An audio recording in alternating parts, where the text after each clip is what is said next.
Part 195. The Pentium Era, South to North. Author, Mei Shi Niang. Chapter 1942. While Zhang Xiangbei and Xiao Wu were still running back and forth between several vegetable-producing areas in the north, the south had already started to take action. Not surprisingly, whether in Guangdong or Yunnan, Zhang Chen and his half-acre logistics base was theirs. One of the earliest developed bases. Moreover, logistics bases such as Kunming, Guangzhou, Chengdu, and Shenzhen were built by Xiao himself, starting from infrastructure construction. He is very familiar with every manager in the base, and these people were promoted by him. They were in Hangzhou, and before they left for Anhui and Henan, Xiao Wu recommended to Zhang Xiangbei, the vice president of the Kunming and Guangzhou logistics bases of half-acre field, to serve as the general manager of the Yunnan and Guangdong branches of home fresh delivery. The manager, Zhang Xiangbei, agreed. Xiao Wu asked them to come to Hangzhou immediately. He, Zhang Xiangbei, and Wu Huan held a meeting with these two people, and they took office. Like Xiao Wu and Li Wei, they were also transferred from Banmuishan Group to Home Fresh Delivery. In addition to the Pearl River Delta cities such as Guangzhou and Shenzhen, they are also the cities where their Zaixian delivery will soon start to deploy. Therefore, the Zaixian delivery branches in Guangdong and Yunnan have already been established in the same city where Xiao Wu and Zhang Xiangbei went north. That day, they returned south to Guangzhou and Kunming, established branches, and started working. This was also the reason why Zhang Xiangbei and Xiao Wu were eager to go north instead of south from the beginning. They were already working in the south, and at that time, the north was still blank to them. Zhang Xiangbei and the others came here to check and accept the results of their preparations.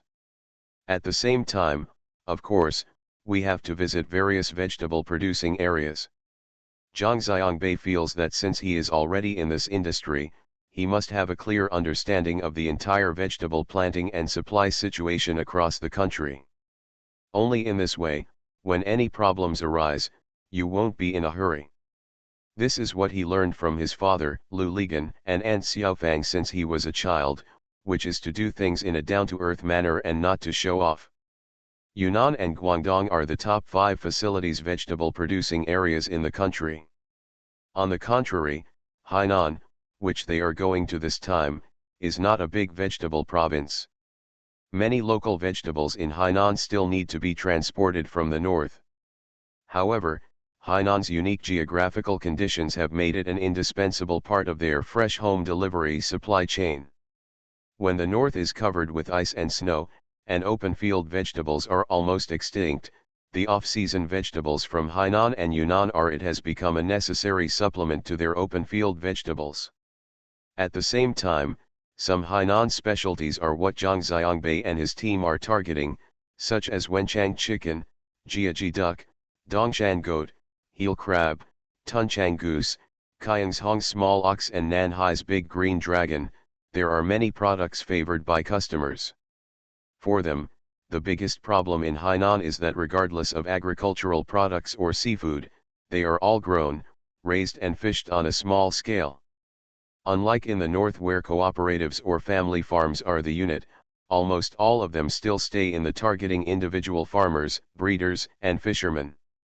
The supply of products is also impossible to be produced and supplied as planned all year round. They do not have such a large output.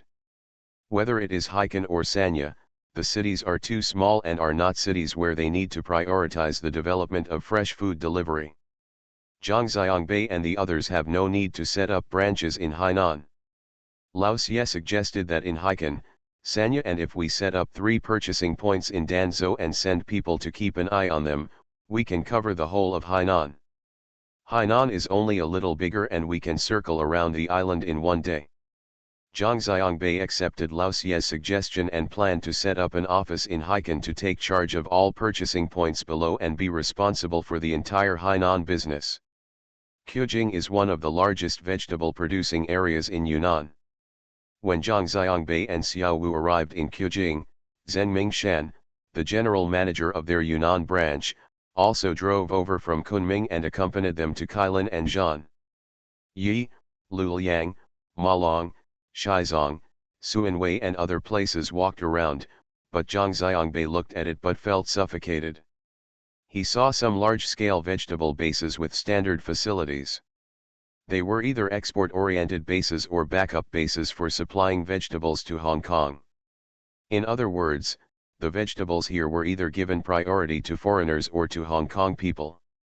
Zhang Xiangbei cursed, "Why should all good things be given to foreigners and Hong Kong people first, while our citizens won't have their turn? It was like this when I was in Ningxia, and it's still like this here. Are foreigners and Hong Kong people more delicate than us?" Zhang Xiangbei continued to scold. Zheng Mingshan quickly said, "Don't be angry, Mr. Zhang, aren't we too late? They all came with funds at the beginning, and we didn't have the ability to just eat a dish. At that time, who cared about the quality? As long as it's cheap, it's fine. Now that we have this ability, of course we have to take back the position. Don't worry, Mr. Zhang. I've succeeded in leveraging the foundations of several bases here. Next, let them be extroverted or not, supply Hong Kong or not, and supply our fresh home delivery," Zheng Mingshan and Zhang Xiangbei explain. After Zhang Xiangbei heard this, his anger subsided a little. Xiao Wu watched from the side and kept laughing. Zhang Xiangbei asked, "Why are you laughing?" "I didn't expect you to be an angry young man," Xiao Wu said. Zhang Xiangbei also laughed and said, "It's not that I'm angry, it's just the fact. Master, when I was in the United States, they talked about human rights and equality every day, but in fact there is a clear chain of contempt. We Chinese are at the lower end of the chain. White people look down on black people. Black people look down on Mexicans and Mexicans and Indians actually look down on Chinese people. In Silicon Valley, in many companies, we Chinese are the ones who take the lead in technology, but we can only hold mid-level and low-level positions.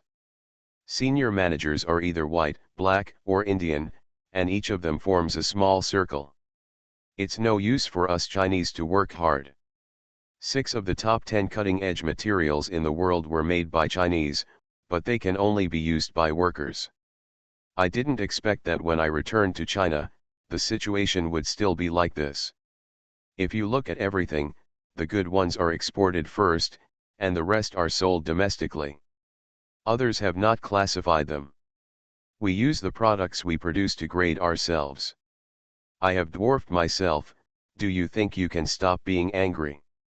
Zheng Mingshan said quickly, "I understand, Mr. Zhang, you have fought hand-to-hand with Americans, and you have a deeper understanding than us.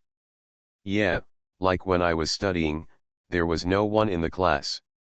Come on, who am I afraid of? If you want to study, you can't learn from me. If you want to fight, you can't beat me. In my eyes, those white people are scum. Lazy, stupid, and sanctimonious. Why did I come back to China and see how they are still praised so highly? A white old liar like Kissinger can be invited to give speeches everywhere and be treated as a distinguished guest. He has been eating Chinese food for many years." Zhang Xiangbei was still aggrieved when he talked about this. After years of development, Qujing's vegetables have formed a summer and autumn mountain vegetable base focusing on the mid-level mountainous areas of Shizong, Luliang, and Fuyuan, and a winter and morning vegetable base focusing on the Shizong, Luping, Huaz, and Fuyuan low-heat valleys. When he arrived here, Zhang Xiangbei remembered the scene in Shaoguang. Zhang Xiangbei and Zheng Mingshan said that after identifying the cooperatives we cooperate with, we can make an overall plan for Qujing, and achieve greenhouses, large, medium and small sheds, mulch and other facility vegetables through reasonable combinations of stubble, planting varieties, planting methods, etc. Coordinate development with open field vegetables to achieve annual production and balanced supply. With Yunnan as a production base, I don't worry anymore. Yunnan has advantages that cannot be replaced by other places. It is unlikely to be affected by extreme climate conditions. If possible, We can even consider doing the same as Ningxia. Directly develop our own production base, Zhang Xiangbei and Zheng Mingshan said. Zheng Mingshan said yes. Zhang Xiangbei and Xiao Wu then went to Zhaotong, Kunming, Yuxi, Wenzhen Prefecture, Honghe Prefecture and Chuxian Prefecture. After staying in Yunnan for 10 days, they started to go to Hainan. They crossed the Kiangsu Strait and arrived at Haikan. Splendid China Hainan branch, Lao Xie was waiting for them in the company. Waiting for them in the office with Lao Xie was a man in his 30s, who was from Liaoyang, Lao Xie's hometown, and had been with Lao Xie for 6 years. This was Lao Xie who helped Zhang Xiangbei and the others look for him. Fresh Delivery was selected as the manager of the Hainan office. Lao Xie called him Xiaobao, and his full name was Bao Tianbin.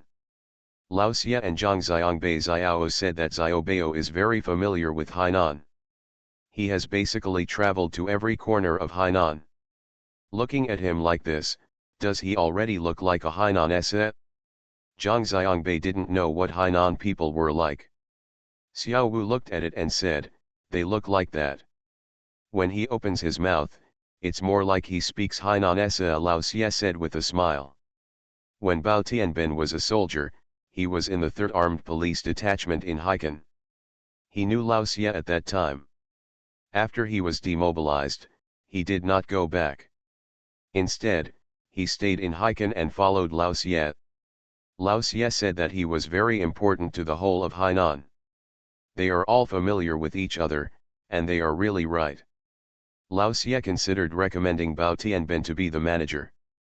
First, he basically has comrades in every county in Hainan. When working in Hainan, it is impossible to get through without acquaintances. If China is a relationship society, Hainan is even more so. There is another very important reason, which is that most purchases are made in cash. With such a large amount and variety of purchases, there are huge gaps. Dishonest people really don't dare to leave this matter to him.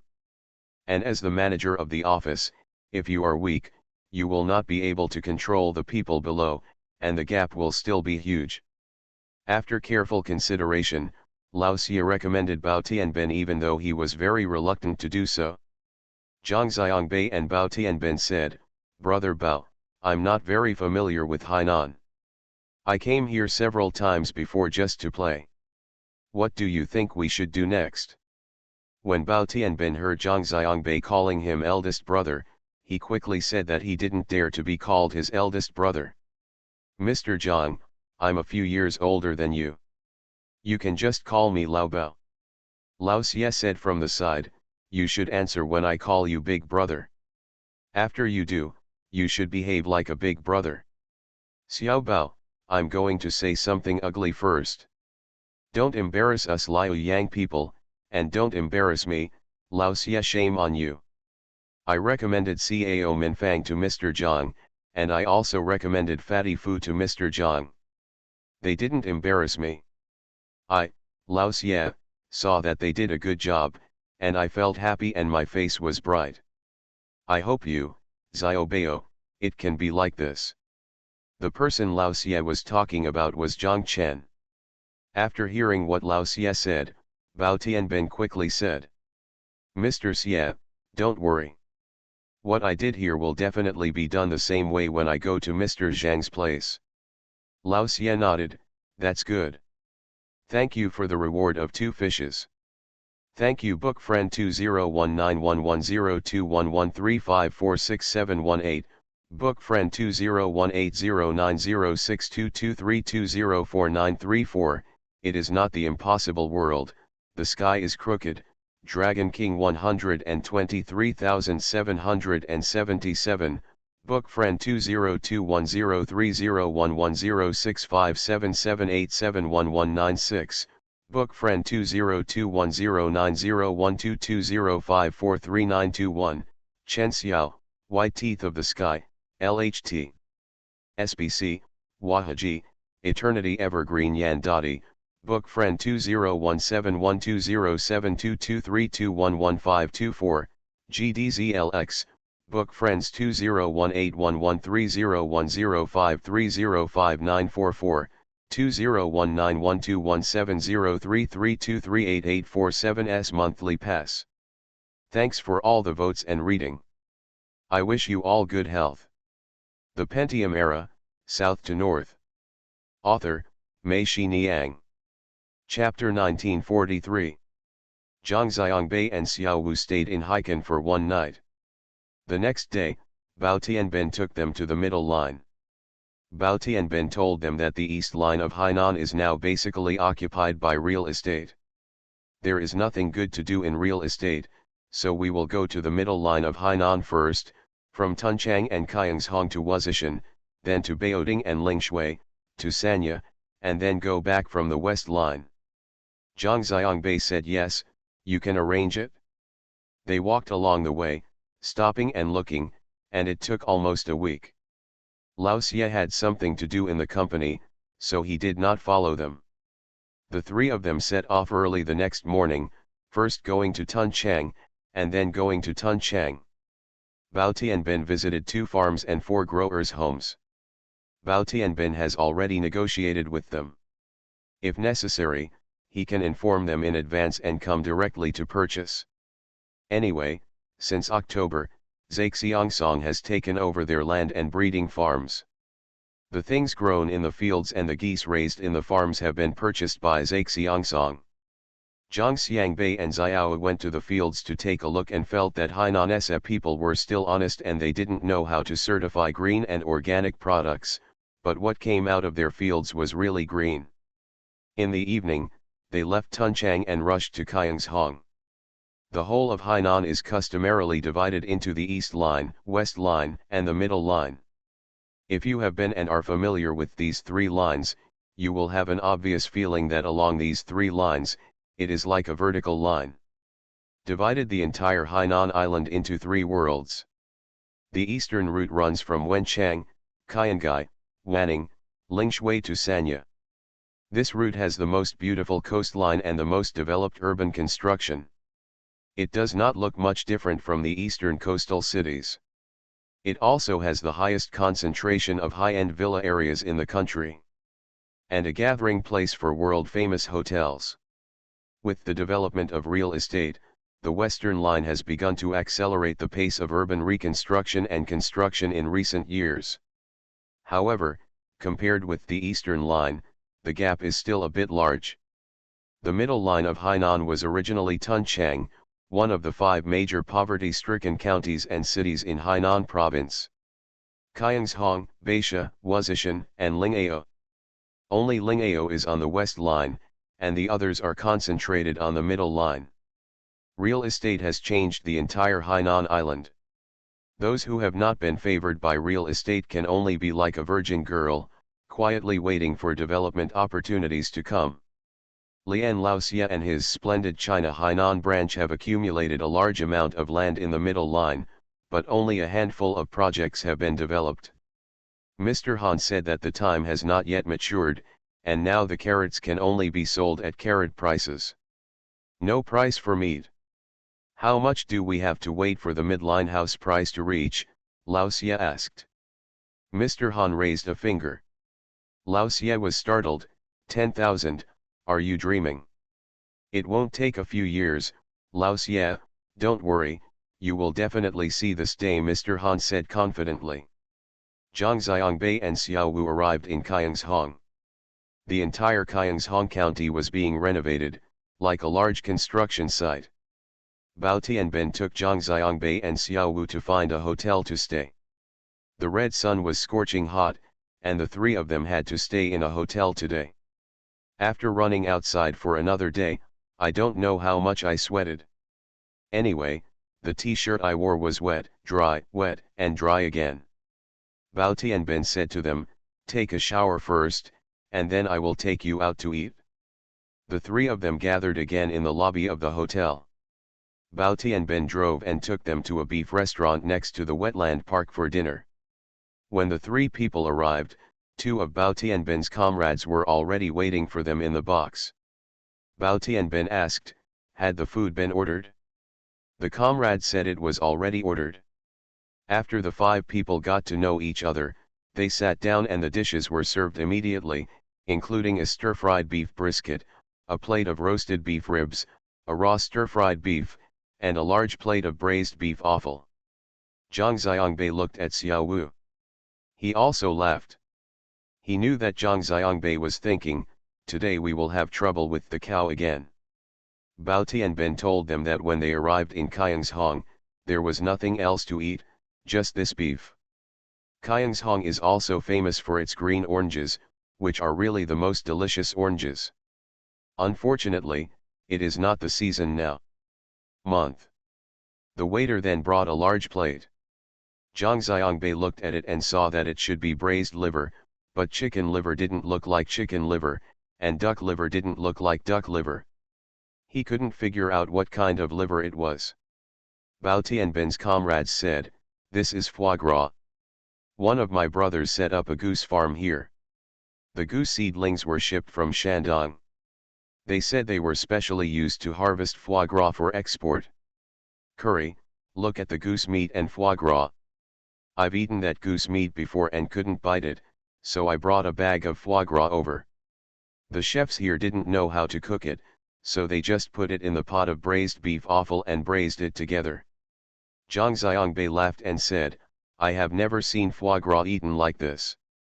The other party laughed and said, "We don't understand either. Anyway, the goose meat is not delicious, it won't be stewed, and it won't be chewable." Zhang Xiangbei smiled and said, "The goose meat with foie gras is really hard to bite. That goose is not meant for you to eat meat in the first place." "If you don't eat meat, what will you eat?" Bao Tianbin asked. "Eat foie gras," Zhang Xiangbei said. "Such a big goose, just for such a small amount of foie gras?" Bao Tianbin's comrade asked. Zhang Xiangbei was right, foie gras was made into foie gras pate and sold very expensively. "Then try this, Mr. Zhang," another comrade said. Zhang Xiangbei put a piece of foie gras into his mouth. It was hard and fishy. He thought of a word, wasteful. It was really hard to swallow this thing in his mouth, but he was embarrassed to spit it out. Over there, Bao Tianbin vomited it out, slurped it, and cursed, "What is it? It tastes so bad. Take it away quickly." Everyone who tried it felt that it was a bit of a failure and spit out the foie gras in their mouths. Only Zhang Xiangbei had swallowed it. The comrades picked up the plate of foie gras, thinking that Zhang Xiangbei liked it very much. "Ask him. Mr. Zhang, do you still want it?" Zhang Xiangbei quickly shook his head and said, thank you, no need." The comrade removed the plate of foie gras to the dining table at the entrance. Bao Tianbin picked up a piece of roasted beef bone, put it on Zhang Xiangbei's bone plate, and said to him, "Mr. Zhang, try this, it's a specialty here." This large piece of beef ribs had been burnt on the surface and looked like grilled beef skewers. Zhang Xiangbei picked it up and took a bite. Unexpectedly, the sauce inside was rich and tender. Zhang Xiangbei couldn't help but scream. "Road! It's delicious. This is delicious. What kind of beef is this?" "Just the beef from the small cattle here in Kayangshong," Bao Tianbin said. "Mr. Zhang, try this again." He was pointing at the plate of raw stir-fried beef. Zhang Xiangbei took a chopstick and put it into his mouth. The beef clicked in his mouth and it felt like 2 words, fresh and tender. Without waiting for Bao Tianbin and others to urge him, Zhang Xiangbei took another piece of stir-fried beef brisket and put it into his mouth. It was also very delicious. Zhang Xiangbei knew that this was not because of the cooking, but because the beef itself was very particular. Zhang Xiangbei asked Bao Tianbin, "Is there anything special about this little scalper in Kayangshong? Come on, ask him, he is from the Bureau of Agriculture and Rural Affairs." One of Bao Tianbin's comrades patted the comrade who brought foie gras and said.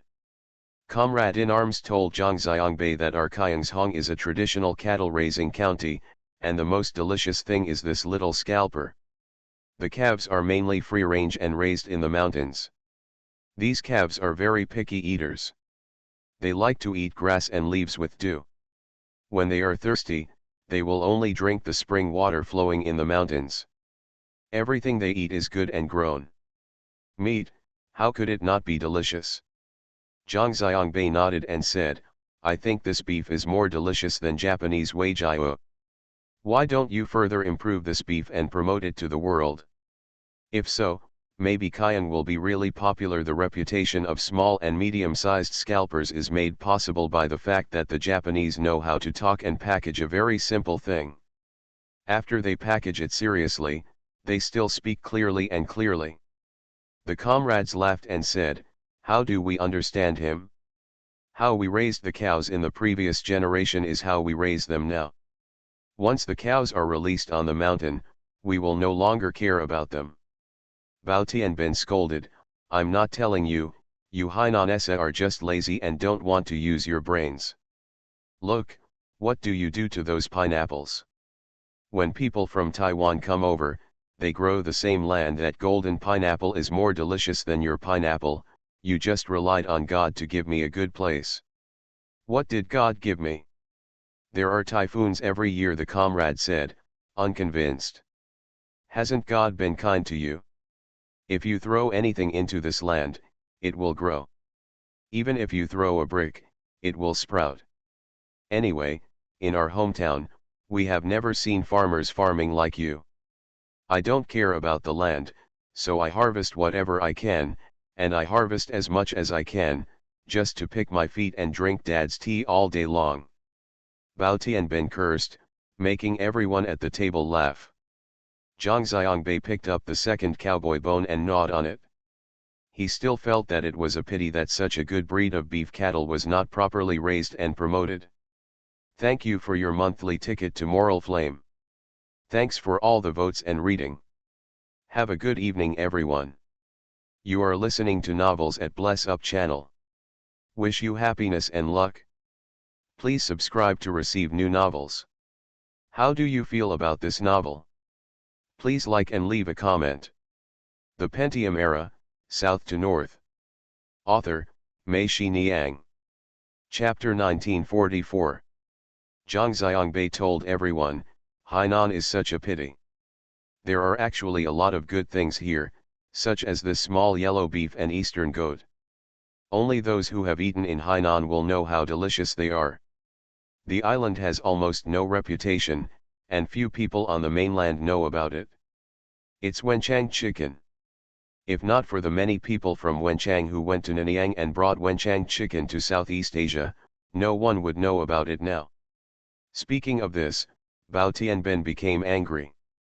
He said, it's not just about things, it's also about people. Take a look at what we can do in Hainan. Just do your agriculture and tourism. What kind of free port should we make? The most ridiculous thing is Haikan. We are building CBD here and there, and we want to build an international financial center. Hainan is far better at international finance. The biggest customer of all the banks in Hainan is HNA. Almost half of the land in Haikan has been taken away by HNA. HNA has kidnapped all the banks and a city in Hainan. Well, that Chen Feng is the father of all bank presidents. The same goes for industry. Hainan used to have a new continent, with Yangshengtang and Red Bull drinks. Now, it's just a sea can and it's half dead. What else is there? It usually takes 3 hours to cross the ferry. You can't even get through a day during the holidays. Ferries and planes are suspended during typhoons. People on the entire island can't come in and goods can't leave. You have to create a ghost-free port. When I talked about people earlier, I just meant people. The same goes for Hainan University. If you were rooted in this land and built an agricultural college to serve this island, how great would that be? You might even be able to produce talented people.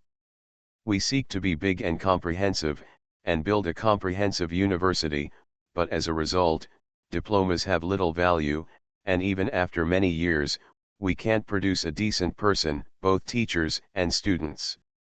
Bao Tianbin cursed and everyone laughed.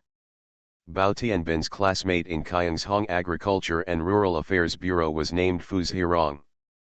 Fu Zhirong said with a smile.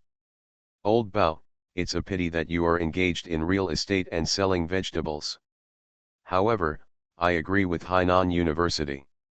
Like our agricultural bureau, there are no serious agricultural students.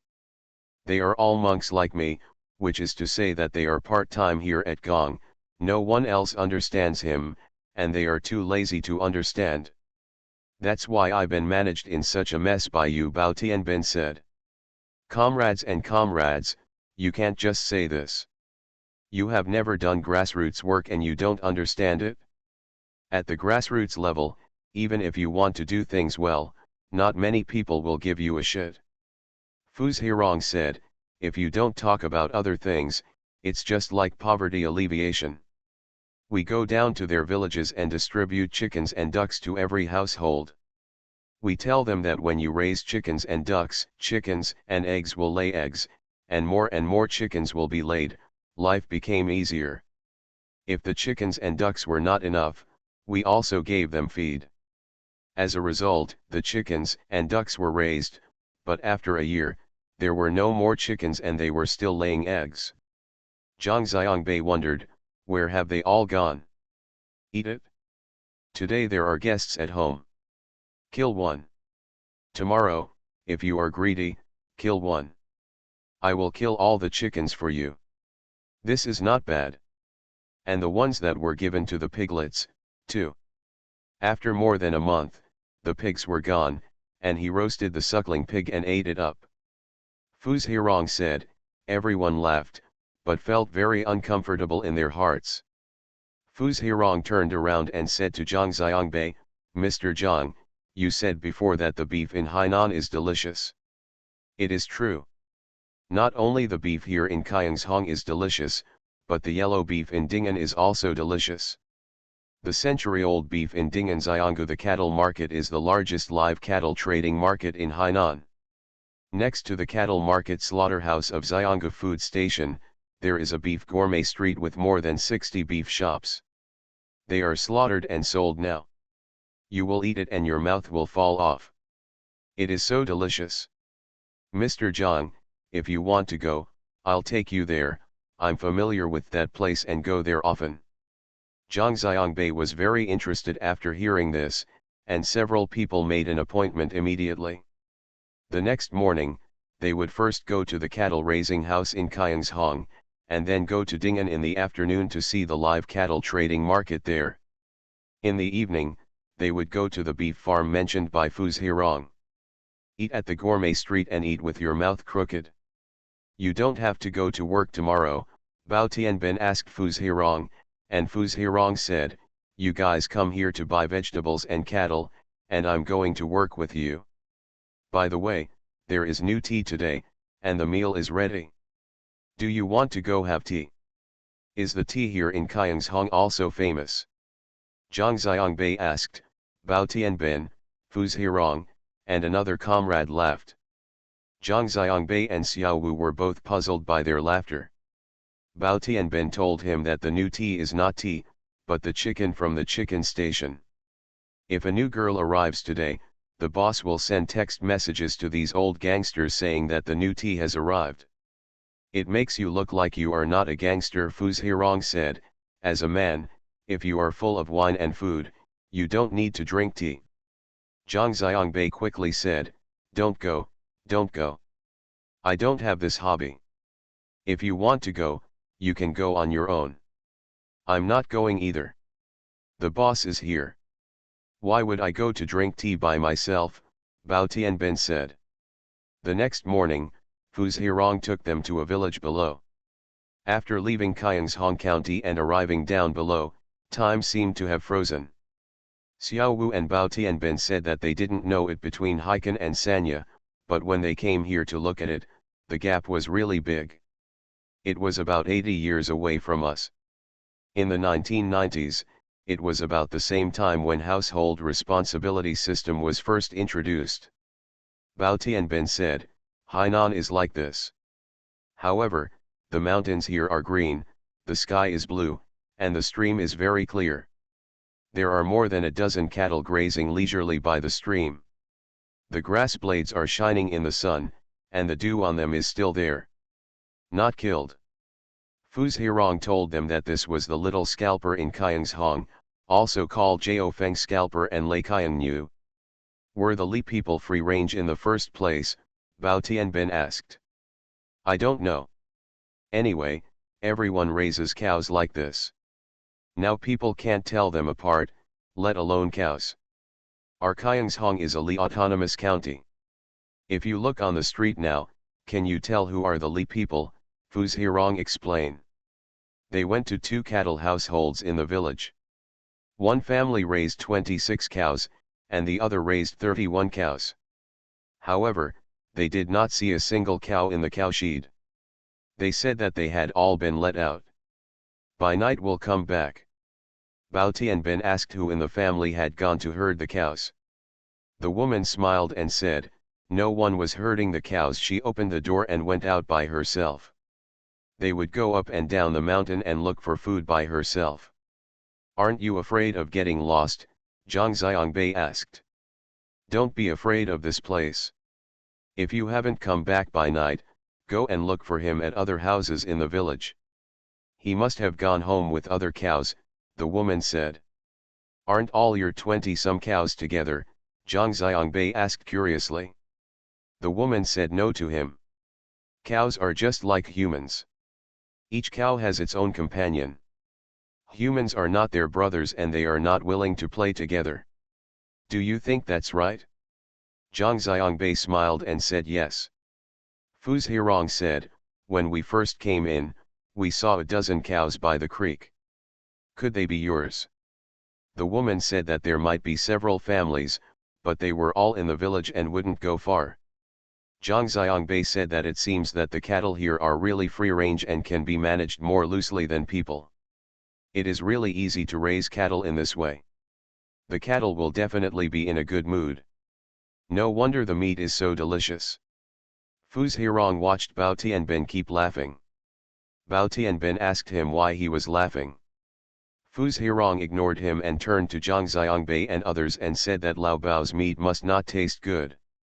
When he was still in the army, he's such a dick, he looks worried every day, as if everyone owes him money.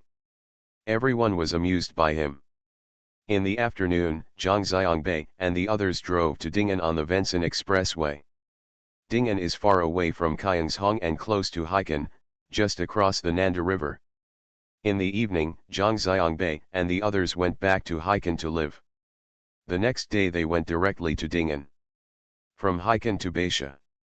The Ding'an Centenary Cattle Market on Xiangguziantun Road is a live cattle trading market that spontaneously formed. The market was a few acres of land. It was originally a barren slope. Later, people flattened the place and turned it into a cattle market. Look down on this place. More than 60,000 live cattle are traded here every year. Excluding typhoon days and spring festival, almost 200 cattle are sold every day.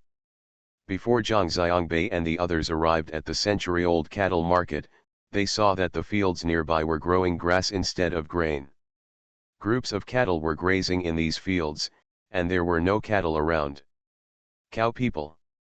On the highway, there are more and more cars with high fences, all of which are used to buy and sell cattle. Many of the cars are also loaded with cattle. When driving past their cars, you can smell it even with the windows closed. The smell of cow dung. Xiao Wu drove the car very slowly. He was afraid that a cow would suddenly appear on the side of the road and he would not be able to dodge it. These cattle trucks were very arrogant and drove faster than them. One by one they passed by honking their horns. Fuz Hirong laughed at Xiao Wu and said, "You are really slower than the cattle trucks." They found an open space and parked the car. They walked over and arrived at the market. Although it was afternoon and the peak time had passed, there were still many cows and people here. They were milling around. Many people here were Fuz Hirong. They all know each other, he and Zhang Xiangbei said, they all come from Hong. There are cattle farmers, people who come here to sell cattle, and cattle dealers who have been here for a long time. Cattle farmers bring their cattle here. If they are not happy to sell them or do not know how to sell them, they put them in the cattle sheds of these cattle dealers and entrust them to sell them. Every time a cattle dealer sells a cow, he or she will pump water from the middle, or sell it directly. It's for cattle dealers, but then the price will be lower. There are several cattle dealers in Kyeongshang. The bull market is very smelly. They walked around in the bull market for more than an hour. Zhang Xiangbei felt that every pore in his body was filled with the smell of cow feces, but he seemed to be very excited and dizzy, as if he had smoked marijuana. Bao Tianbin say, "This is bullishness, bullishness to the sky." Everyone laughed. Fu Zhirong looked at his watch and told Zhang Xiangbei, "We've had enough of smelling cow shit, let's go eat beef." Zhang Xiangbei said yes. Not just one street, but several streets around the cattle market are full of beef restaurants. The houses here are very simple, with the facades facing the street wide open, and no one is sitting inside. Everyone is sitting in the shed outside the door, naked. The shoulder is eating beef. The beef restaurant here basically serves hot pot, and the beef is freshly slaughtered. It is what Taiwanese call warm body beef, which is tender and juicy. The hot pot here uses a double pot, with a circle on the side used to fry the simply marinated beef, and the middle is used to rinse the fresh beef. They walked to the door of a store and saw 4 shirtless people sitting at the big table at the door. Zhang Xiangbei was about to say, "Let's go to the next store. It would be too boring to eat hot pot like this while sitting indoors." Unexpectedly, when the 4 people saw them, they all stood up and shouted "Old Fu" and "Old Bao" loudly. It turned out that they were waiting for them here. These 4 people were also Bao Tianbin and Fu Zhirong. Comrades who have retired from the army are in peace. Thank you to Hangzhou Jija furnishing cabinets and wardrobes, Xiaohu Suanza, Dal Tin Soldier, third from top to bottom, flipping through books every day, 2 fishes at one time and 2 fishes at 3 o'clock in the middle of the night. Thank you Felongzation, Hydrogen Oxide Disinfection Knowledge Bureau, Book Friends 201811301053053944, White Teeth in the Sky, Jack Linda, Luoluo Wuchin One Flower One World, Book Friends 202108281631555003, Stupid Monkey, Xiao Hujuan Essay, and Huang Pipi for your monthly votes. Thanks for all the votes and reading. I wish you all good health. The Pentium Era, South to North. Author, Mei Xiniang. Chapter 1945. Bao Tianbin took Zhang Xiangbei and Xiao Wu along the Haisan Expressway that passed through Wuzishan and completed the center line of Hainan. Along the way, they visited the homes of farmers that Bao Tianbin had already contacted, and felt confident. When they arrived in Sanya, they stayed at the Banmushan Resort Hotel for one night, and then returned along the West Line Ring Island Expressway. Stop and go. In Lingshui and Yinghai, they also visited the farms of Jiwei shrimp, sweet snails, and nautilus. From now on, every year during the fishing moratorium in the South China Sea, these farmed seafood will be the mainstay. The farms for shrimp, snails, and nautilus are all built on the tidal flats not far from the sea. Water from the sea is pumped in every day by water pumps to keep the water in the breeding ponds clean. Each rectangular breeding pond is aerated. The aerators kept spraying water, adding oxygen to the pool. From a distance, the rows of aerators looked like plowshares turning over pieces of land. The seafood caught here is put in plastic bags, added with ice, oxygenated, and then put into foam boxes, and then sent to all parts of the country from Phoenix Airport in Sanya or Milan Airport in Haikan. At this time, these seafood are still alive and kicking, or their bodies are drilled out of the hard shell. It's a pity that there is no time. Otherwise, Zhang Xiangbei and Xiao Wu would really like to go fishing in the South China Sea with the fishermen and taste the freshest seafood on the boat. They also want to go to the outlying islands. It is said that fishermen can now breed groupers and big blue dragons on the islands. They stayed in Hainan for 8 days, and then went to Guangdong. Guangdong's vegetable bases are mainly distributed in western and northern Guangdong. Their first stop was Suwen County opposite Hainan Island. Suwen is home to Guangdong honey pumpkins and small main producing area of pumpkin. Then the second stop is to Zhanjiang.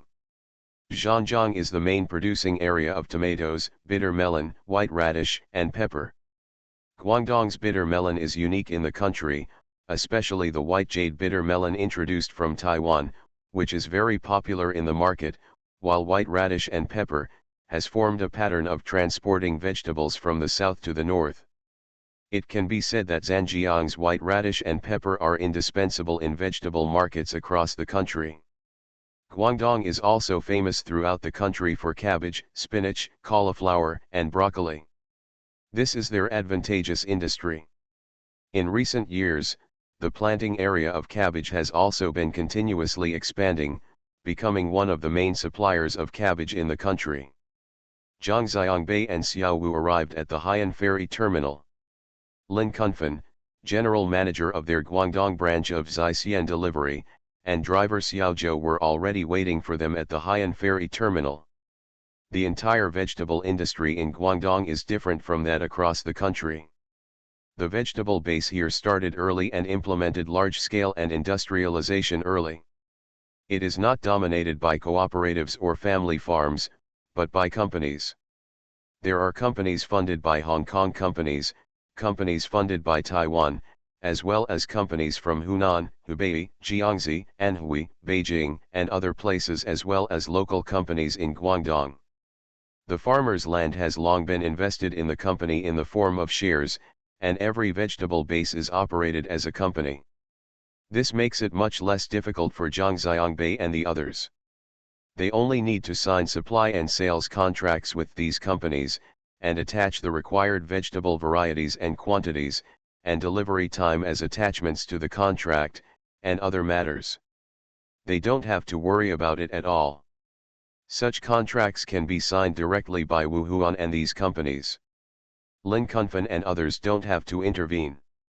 At most, they only need to send a QC to check the quality of the products. Lin Kunfen smiled and said to Zhang Xiangbei and Xiao Wu, "I feel like I have returned to a logistics company." Yes, the main thing Lin Kunfen and the others have to do is to arrange transportation. Many companies don't even need you to arrange transportation. They can arrange it themselves, and both parties can sign a price for delivering the goods to the city where they are located. Zhang Xiangbei and Lin Kunfen said that this would be beneficial to us. In Guangdong, when fresh food delivery is started, the workload will be very heavy and the tasks will be very heavy. I was originally worried about you. You have to do delivery and delivery. If you are responsible for purchasing, you will be overwhelmed. Now that the pressure on purchasing has been reduced, you can focus on distribution without losing sight of one thing or another. Lin Kunfen said yes. After finishing here in Zhanjiang, Zhang Xiangbei and the others will then go to Jiangmen, Huizhou, Lufeng and Zhengcheng. Then they will make a detour from Guangzhou and start heading north to Qingyuan, Huiji and Shaoguan. After the work in Shaoguan is over, Zhang Xiangbei and Xiao Wu will go to Zhanjiang. To break up with Lin Kunfen and the others, the two of them embarked on their return journey through Jiangxi and back to Zhejiang. Another summer has arrived, and there are more and more tourists visiting Hongling Farmhouse. All the projects on the reservoir have been completed.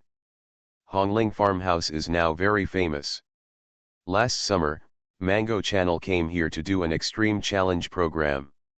Not only tourists from as far away as Changsha and Guangzhou will drive here, but tourists from all over the country will come here because of its reputation. Their houseboat is full every day. Lu Ligan wants to expand it, but there is no room for expansion. These are the only mountains surrounding the reservoir. Your houseboat must be on the water. You can't say it is halfway up the mountain. If it is really halfway up the mountain, then it became a hunting lodge. Lu Ligan thinks that it doesn't matter if it turns into a hunter's cabin, it will still have a unique style. Unfortunately, The construction is very difficult. The most important thing is that to build a house and open a road, too many trees will need to be cut down, which is not easy to handle. Luligan invited him to dinner many times, but the other party said it was difficult. He told him that the forest was now being controlled more and more tightly by the superiors. Mr. Lu, it's not that we won't help you. Now it's all monitored by satellite remote sensing. As long as you move again, the higher-ups will know it immediately. We can't say that the mountain is a flooded forest, right? There is a flooded forest down there. How can the house be okay? The other party looked at Luligan and defeated him. Mr. Lu, what if we help you again? Luligan quickly said, forget it, Lu, will never do this kind of thing that benefits others at the expense of others. I can't do it for me, but for your family. The other party laughed loudly, raised his glass and said, I know you, Mr. Lu, are soft-hearted and considerate of others. Come on, Mr. Lu, I'll toast you. If there are other places where we can use our service in the future, just tell me. After drinking this meal, Luligan gave up on building a hunter's cabin on the mountain, but he quickly came up with a plan and remembered the tugboats that he saw transporting goods by the Xianan River when he was a child. The hull of that kind of boat is made of wood, and the outside is painted with several layers of tung oil. There is a shipyard in Yongcheng that specializes in building such boats. The awning is made of movable bamboo strips and ruo leaves, but it is not pointed at both ends. Although the pointed Shaoxing awning boats and grasshopper boats have no power, their hulls are wide and their cabins are used to transport sand, gravel, cement, coal, and steel. Luligan found a shipyard and built a dozen of these boats. The cabins were rooms, and each boat was a set of guest rooms. Parked in the reservoir, he had more than a dozen sets of rooms at once, and they were truly houseboat. After these houseboats were launched, they became even more popular than those on the phone. Think about it, when couples hug each other in the cabin and the whole boat rocks, what does it feel like? It's like going to a 5-star hotel. In a hotel, you won't have such an experience that will make you dizzy, right? On the first day after the boat was built, Luligan took Wen Wenqian and Lu Wenqin to the boat and experienced it for a whole night. That day happened to be a bright moon in the sky. Luligan asked Wen Wen to untie the boat cable and swing the boat to the center of the reservoir, which is where Wen Wenqian found him that night. Luligan was not sad at all today. He raised his glass and said proudly.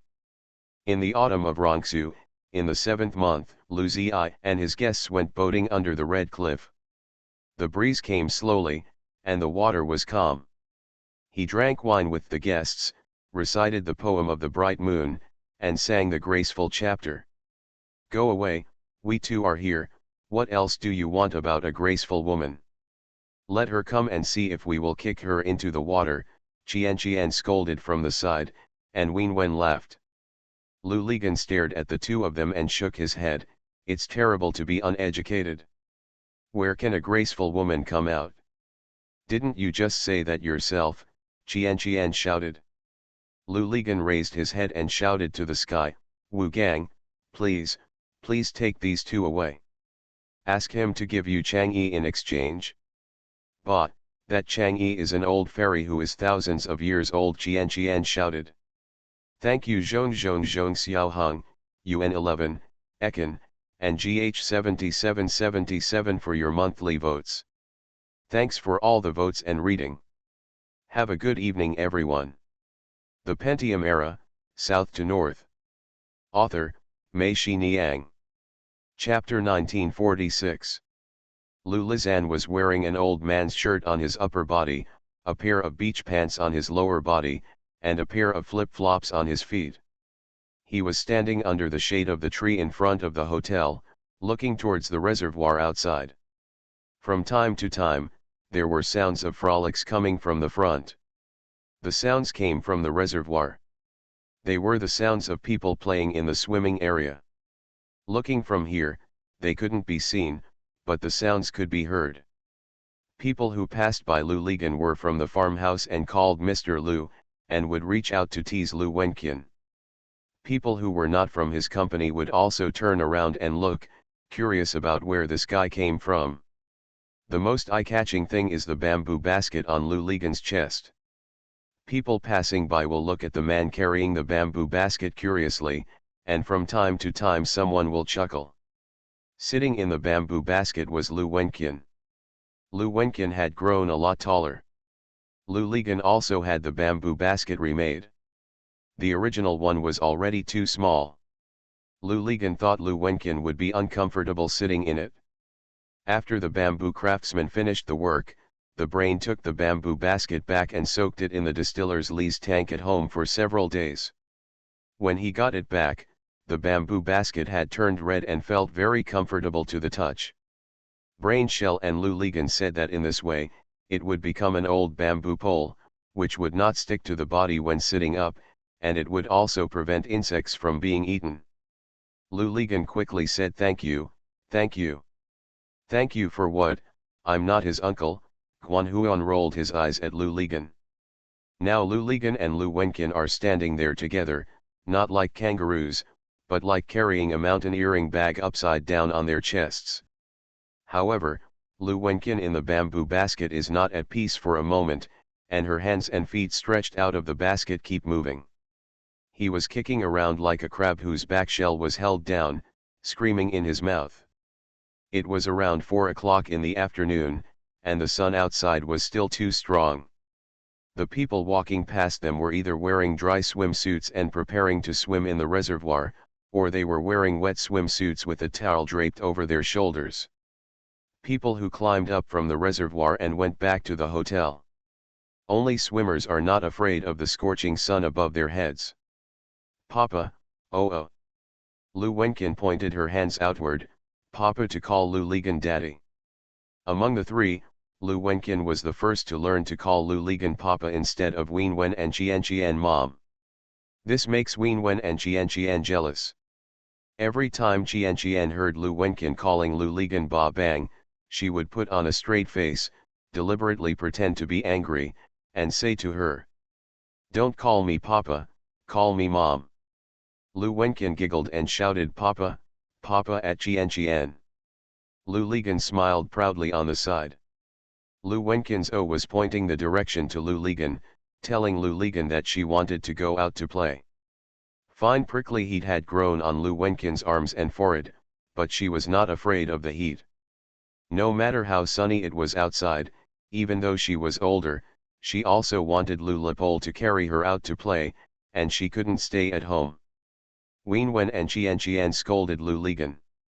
She is young and ignorant, and you don't understand either. With such a strong son, you want to turn her into a black coal since she was a child. How can she still marry when she grows up? These two old girls are not married yet, but they are very worried about Lu Wenqian's future marriage. Wenqian, you still have to go out in such a strong sun. Lu Ligan lowered his head and asked Lu Wenqian. Lu Wenqian was holding the bamboo basket with one hand, pointing outwards, and kept saying oh. Okay, let's go out. Lu Ligan said and turned around and walked to Wenwen and Qin's office. Both of them were busy in front of the computer. When they saw Lu Ligan coming in, they knew what he was doing. Wenwen asked, "What else? Want to go out?" "Ask your daughter," Lu Ligan said and took Lu Wenqian's parasol from inside. Wenwen looked at them and stopped talking. Qian said, "The guests will be arriving soon." Lu Ligan said, "It's okay, you can deal with it first. Then I'll call you and come back, and we'll have dinner together," Qian said, and Lu Ligan agreed.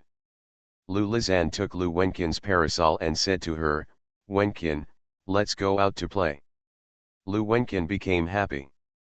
"Stop wearing that, it's so ugly," Wenwen shouted from behind. Lu Li said without looking back, "There's nothing to be afraid of about being ugly, as long as it works."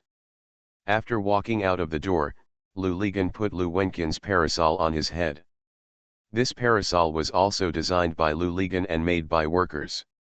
It had 2 circles of number 8 iron wire up and down, and welded one to the size of his head. There is an iron hoop, and in front of the iron hoop, a hat brim made of iron wire sticks out. However, the brim is very large and square, with the length and width each measuring 45 centimeters. The brim of this huge hat was covered with a piece of Wienwens gauze, so that even under the sun, Lu Wenqian was covered in a shadow, which solved the problem of her being tanned. Lu Ligan called this Lu Wenqian's parasol. He Wenqian said that when the emperor went on tour in the past, there were always people following behind to hold the umbrella for him. We Lu Wenqian were the empress on tour. Go away, or the queen will piss on you, Qian said. Lu Wenqian's parasol is very practical, but it's just too weird to wear the pole on Liu's head. Carrying a bamboo basket is eye-catching enough. Coupled with this strange hat, everyone who sees it can't help laughing. Lu Ligan doesn't care about this. You laugh at yours and we wear ours. They wandered around Hongling Reservoir. What Lu Wenqian liked to see most was people swimming in one swimming area and rock climbing in another, especially when someone accidentally fell off the rock wall and made a big splash with a bang when splashing. Lu Wenqian always giggles. Lu Lizang carried Lu Wenqian on his back to the top of the dam above the swimming pool. He climbed down a few steps and sat on the lawn on the dam's sloping embankment, looking at the swimming area not far below, which was surrounded by buoys. There is a fine net 2.5 meters below, so that even if a person who cannot swim slips from the life buoy, the lifeguard can rescue him immediately. If there is no net, it will be very dangerous. The situation under the reservoir is very complicated. There are silt, stones, and mason pines that have rolled down from the surrounding mountains at unknown times. The water depth in each place is different. When the hydropower station generates electricity, when the water below flows, it will also cause undercurrents. Except for the protected area under the swimming area and rock climbing site, swimming is prohibited in other places in the reservoir for safety reasons. The sun above his head had already set in the west. Lu Ligan sat there, turning the wire hat on his head in one direction, tilting his head towards the west, so that the square shadow could completely protect Lu Wenqian. Biting his fingers, he looked excitedly at the people swimming not far away, while Lu Lizan himself was completely exposed to the sun, and he was sweating profusely within a few minutes. The people swimming below also noticed that the 2 men, one big and one small, were dressed in such strange ways, and that the man still kept such a dimple in his movements. Everyone looked at them, laughing as they watched. They smiled at Lu Ligan and Lu Wenqian, and Lu Wenqian smiled at them. After sitting for more than 20 minutes, Lu Ligan felt that his whole body was about to be burned. He couldn't bear it anymore. He stood up, walked to the top of the dam, and then walked towards the other end of the dam. He walked to the door of the vegetable garden. With his eyes open, Lu Li opened the door and went in to take a look, but there was no one inside. The workers in this vegetable garden must have gone to the vegetable garden below. Lu Ligan retreated from the vegetable garden and walked along the tree-lined road beside the reservoir, preparing to circle the reservoir. When Lu Ligan arrived at the viewing platform at the innermost part of the reservoir, Lu Wenqian shouted, "Pa, oh, oh, oh." When the waiter in the shop saw them, he opened the top cover of the freezer and took out an ice cream stick without any instructions. Tore off the outer wrapping paper and handed it to Lu Ligan. Lu Ligan took out his wallet from his trouser pocket and handed it to the waiter. He took the ice cream and walked away. He walked under the umbrella on the viewing platform, sat down, gave Lu Wenqian a lick of the ice cream, and then took a bite himself. Lu Wenqian likes ice cream very much, but she can't eat it yet, so she can only do this. Lu Lepole puts the ice cream on her lips to cool her down, and at the same time, she smacks it with her tongue and keeps hissing. Sound. After finishing an ice cream, Lu Ligan walked back to the shop. The waiter returned his wallet to him and handed him a bottle of water. The waiter had already taken the money for the ice cream and water from his wallet. Lu Lizang carried Lu Wenqian on his back and continued walking forward. When he was about to reach the rock climbing place, he walked up the mountain from a path on the side. Here, there was a place for them to sit down and look at the rock climbing field not far away from the side. Over there, sitting here, the cool breeze in the mountains and forests is whistling, which is indescribably comfortable. As they watched each person climb up, Lu Ligan said in his heart, "One person will fall, another person will fall." When one person said ah and fell into the water from above, Lu Wenqian giggled and almost died laughing. Lu Lizan leaned against a tree behind him. He felt a little sleepy. He closed his eyes and could still hear Lu Wenqian's laughter in his daze. The ringing of the phone woke up Lu Ligan. Lu Ligan looked at the time on his phone. It was already past 5 o'clock. The call was from Qian. Lu Ligan picked up the call. Qian said to him, "The guests have arrived, you can come back." Lu Ligan said yes. Lu Ligan stood up and called out, "Wenqian, we are going home." Boss Lu Wenqian didn't want to do it because there were more people at the rock climbing ground than before, and most of them were children. Lu Ligan carried Lu Wenqian on his back and returned to their office building. He saw that the doors of Wen Wen and Qinqian's offices were closed and the lights inside were darkened. He walked into the office of Braincase next door and saw Braincase sitting there. "There," Lu Ligan shouted. "Put your breasts in, pick your breasts, I'll go back and take a shower. Big Brain is very fat and likes to go shirtless in the summer. When he is shirtless, his two breasts hang out." When hugging Lu Wenqian always misunderstands and picks Big Brain's nipples with her hands. Now, during office hours, the Braincase is of course clothed. Big Brain took Lu Wenqian over, and Lu Lizan threw the parasol above his head in Big Brain's office. He walked out by himself, returned home upstairs, took a shower, changed his clothes and shoes, and came down. Lu Ligan asked Guanbei, "Are you okay?" Big Brain looked up and saw Lu Ligan dressed so seriously.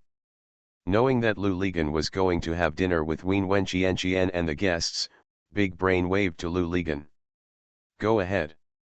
If I leave after get off work, I'll leave her at the front desk of the hotel." Lu Ligan said yes, and he turned around and walked towards the fish restaurant. When he walked to the gate, the greeter told Lu Ligan that Wen Wen and the others were in box 3. Lu Ligan nodded. He walked to the third box and opened the door. Lu Ligan was stunned for a moment.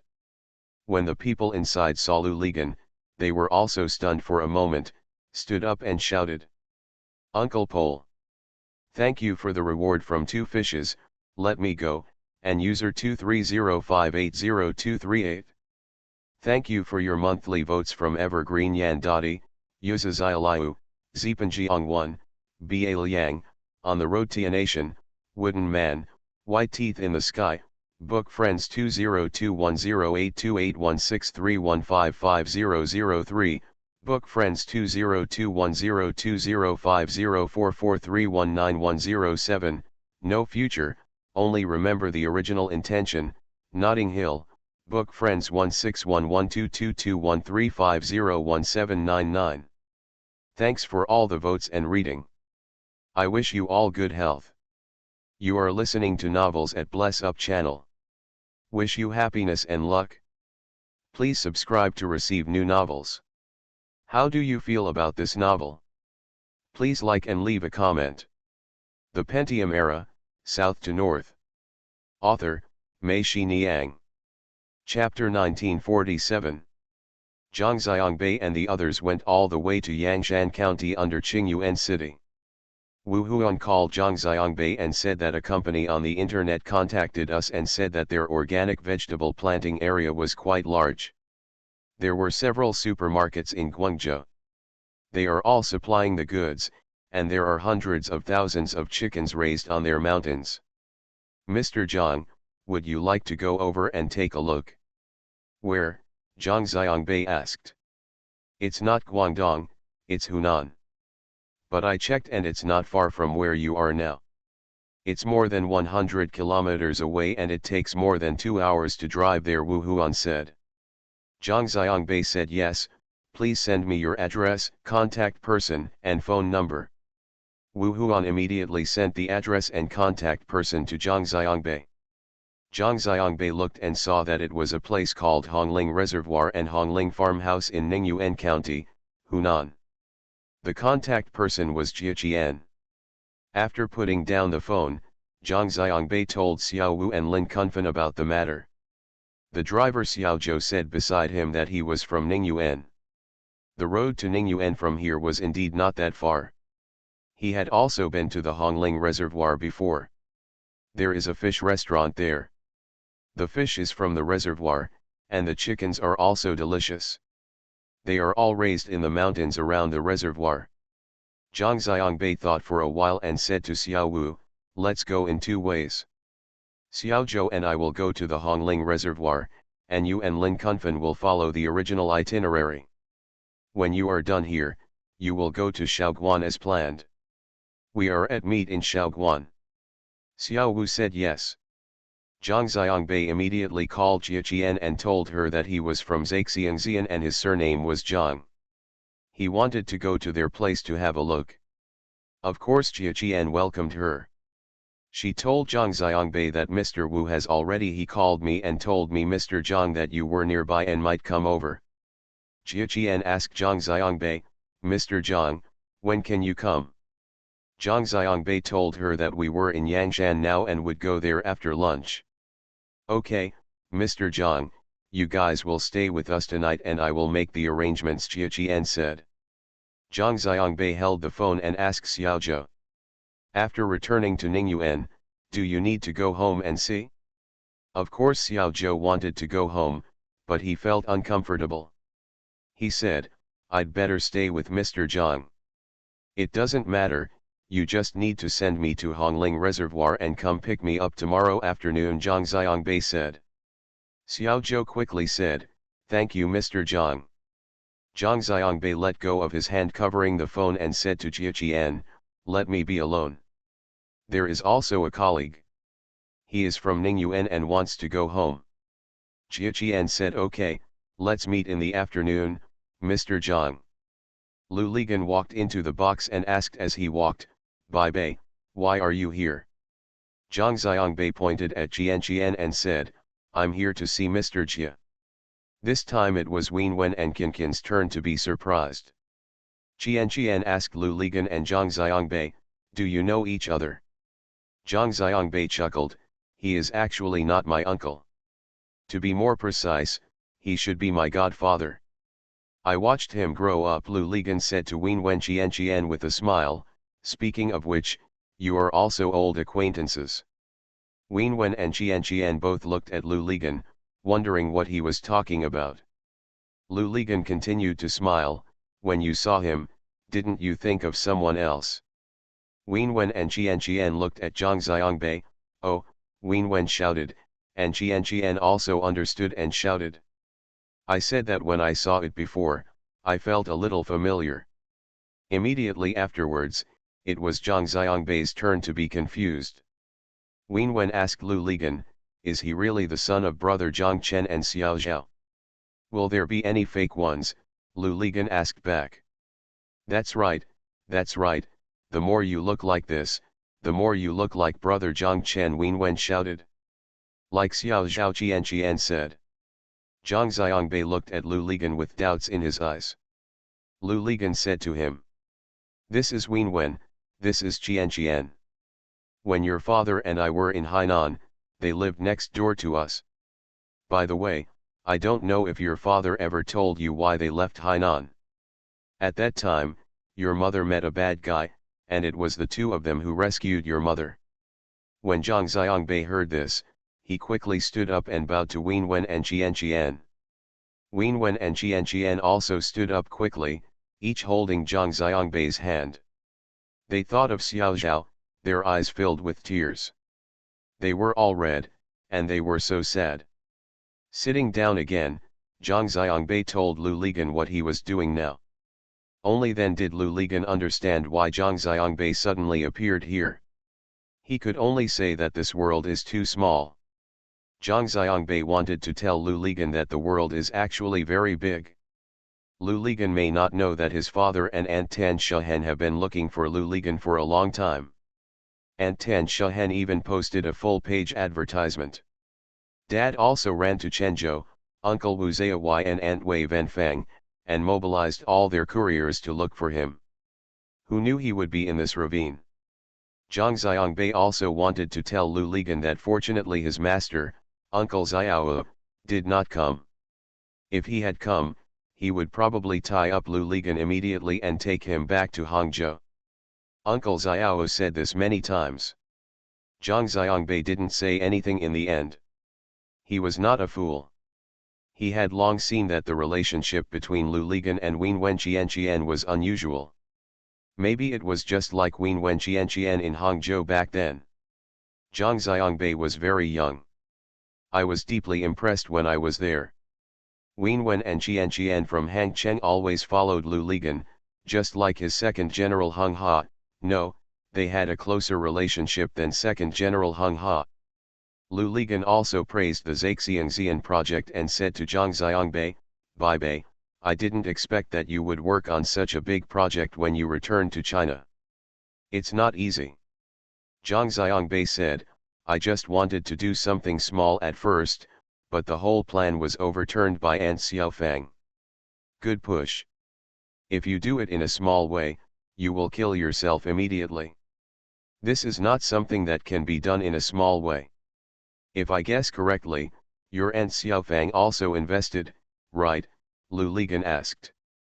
Xiaofang came back from the United States. She is now engaged in investment. She married Zhang Chen and gave birth to a daughter. That time Lu Lizan called Lao Qiao, and Lao Qiao told him. Zhang Xiangbei nodded and said, "Yes, my aunt voted, and she also asked my father to vote, as well as my godmother and Xiahua." "Your godmother and Xiahua?" Lu Ligan asked. "Yes, my godmother Lu Yun, do you know her?" Xiahua, you have never seen Xiahua. Her mother, you know, he is the son of Miss Cai of Fubon Financial Holdings. After Miss Cai passed away, Fubon Financial he is the one who controls." Zhang Xiangbei's words gave Lu Ligan a heavy blow. He heard a familiar name, Lu Yun. Lu Ligan looked at Wen Wenqianqian. They were all listening to them attentively. At that moment, Lu Ligan undecided. The four of them just talked about old things. Zhang Xiangbei and Qianqian talked about half of the cooperation. No one thought about continuing, and there was no need to continue. What other conditions could be discussed? The four of them had climbed to the top of their heads since the sun had not yet set, and the moon had reached the top of their heads. It was already past 10 o'clock. The manager of the hotel came to them with Lu Wenqian in his arms and said that Lu Wenqian had been crying and that she must find her parents. Lu Ligan and Wen Wenqianqian cursed herself in her heart. How could she forget Lu Wenqian? Wen Wen hugged Lu Wenqian in her arms, and then the three of them remembered that Lu Wenqian didn't even eat. "I've given her milk and egg custard," the supervisor said. Everyone stood up, and Lu Ligan thought of something. He told Wen Wenqianqian that he walked around with Zhang Xiangbei, and asked them to take Lu Wenqian back to take a bath first. The two people were walking on the embankment. Zhang Xiangbei asked Lu Ligan, "Uncle Zanzi, are you married here?" Lu Ligan chuckled, "It's not considered a marriage, there are no formalities." "Then this daughter, you are her father." Wen Wen and Qianqian are both her mothers. "Who are you born to?" Zhang Xiangbei asked. "I didn't have sex with anyone." Lu Wenqian was picked up. Lu Ligan told Zhang Xiangbei about Lu Wenqian's life experience. Zhang Xiangbei didn't know why, but secretly breathed a sigh of relief. He felt that things seemed a lot simpler like this. If Lu Ligan got married here and gave birth to a child, Zhang Xiangbei would be thought it would be a mess. The wind in the COL was very strong, and it felt cool on the face. The two of them sat down on the top of the dam. After the wind became strong, there were no mosquitoes in the flowers and grass. Bai Bei, can you do me a favor? Lu Ligan said. Okay, tell me, what are you busy with? Zhang Xiangbei asked. Can you please not tell your father about what happened when I was here, including what happened when I met Wen Wenqian? Lu Ligan knew that if he didn't explain, Zhang Xiangbei would soon call Zhang Chen, and if Zhang Xiangbei told Zhang Chen that Wen Wenqian was here, Zhang Chen would immediately know that he was also here. Why, Uncle Zanzi? Aren't you going to go back? Zhang Xiangbei said. Do you know that everyone has been looking for you for so many years? Zhang Xiangbei told Lu Ligan everything he had not said at the banquet. Lu Ligan knew some of these things, such as Tan Shahan's advertisement for him. Although he didn't know some of them, he could definitely imagine them. That time Zhang Chen called him and he threw the phone into the reservoir. He knew that Zhang Chen would definitely be looking for him everywhere. However, Wu Ziyawai and Wei Venfang mobilized all their couriers, which Lu Ligan did not expect. Fortunately, they were not discovered, which was also a fluke. Lu Ligan was silent. After a while, he smiled bitterly and said, Bai Bei, do you think the environment here is very good? Zhang Xiangbei nodded. Lu Ligan sighed, I don't think so much anymore. I'll stay here. Bai Bei. Don't tell your father and them that I'm here. Let them, including you, Bai Bei, just think that I'm no longer in this world. Well, it doesn't matter. What about your daughter? Zhang Xiangbei asked, do you want your daughter to treat you as if you don't exist? She has already lost a father, and now she wants to lose her biological father too. Lu Ligan was confused when he heard this, and he asked, my daughter, do you know Lu Wenqin's father? No, I mean your biological daughter, Uncle Ganzi. Zhang Xiangbei looked at Lu Ligan and said. My biological daughter? Haha, Bai Bei, what are you talking about? You still don't know about my situation. Didn't I already tell you about Lu Wenqin? Uncle Zhangzi, there are some things that you don't know, not that I don't know. Don't you know that you have a biological daughter? Lu Ligan was completely confused by Zhang Xiangbei's question. He said, who is my biological daughter? Xiangnan is your biological daughter, Zhang Xiangbei said. Lu Ligan was shocked and froze there. After a while, he came to his senses and asked, Bai Bei, what are you talking about? I'm not talking nonsense, Uncle Zanzi. When you and my father went to Hainan, Aunt Shahan didn't go with you, but after you left, she found out that she was pregnant. Zhang Xiangbei told Lu Ligan everything about Tan Shahan and Feng Logui. When Lu Ligan heard this, he was completely shocked. At the end, he laughed again. Now that everything is clear, he thought to himself, in this way, everything will make complete sense. It turns out that Xiang Nan is his daughter. It should also be his own daughter, he should have thought of it a long time ago. I shouldn't call you Uncle Pole, nor should I call you Godfather, Zhang Xiangbei said, I should actually call you father-in-law. Xiangnan and I are already together. Lu Ligan turned around and looked at Zhang Xiangbei, and punched him. Well done, you struck so quickly. Thank you Uncle Wang Pacino for the reward. Thank you to Uncle Wang Pacino, Windenwing, Daos Hung 123, Yuangzi, Nankimen 79, Tianwei Y, and Chiyo 130214153304258 for your monthly votes. Thanks for all the votes and reading. Have a good evening everyone. The Pentium Era, South to North. Author, Mei Xiniang. Chapter 1948. Qian didn't know that Zhang Xiangbei was Zhang Chen's son, but Wu Huan told her that Zhang Xiangbei was the boss of their Zaixianshu. Qian specially arranged a boat for Zhang Xiangbei to live in. This is their most sought-after room here. After knowing that Zhang Xiangbei turned out to be the son of Zhang Chen and Xiaozhao, Wen and Qian both felt that Zhang Xiangbei should be called to live in their own homes instead of living on the boat. In the hotel, Lu Ligan said, forget it, I will take him to drink wine and go boating with him on the reservoir later. He will not think that Song Yeomi's Hizang is a graceful woman. Qian rolled her eyes at him.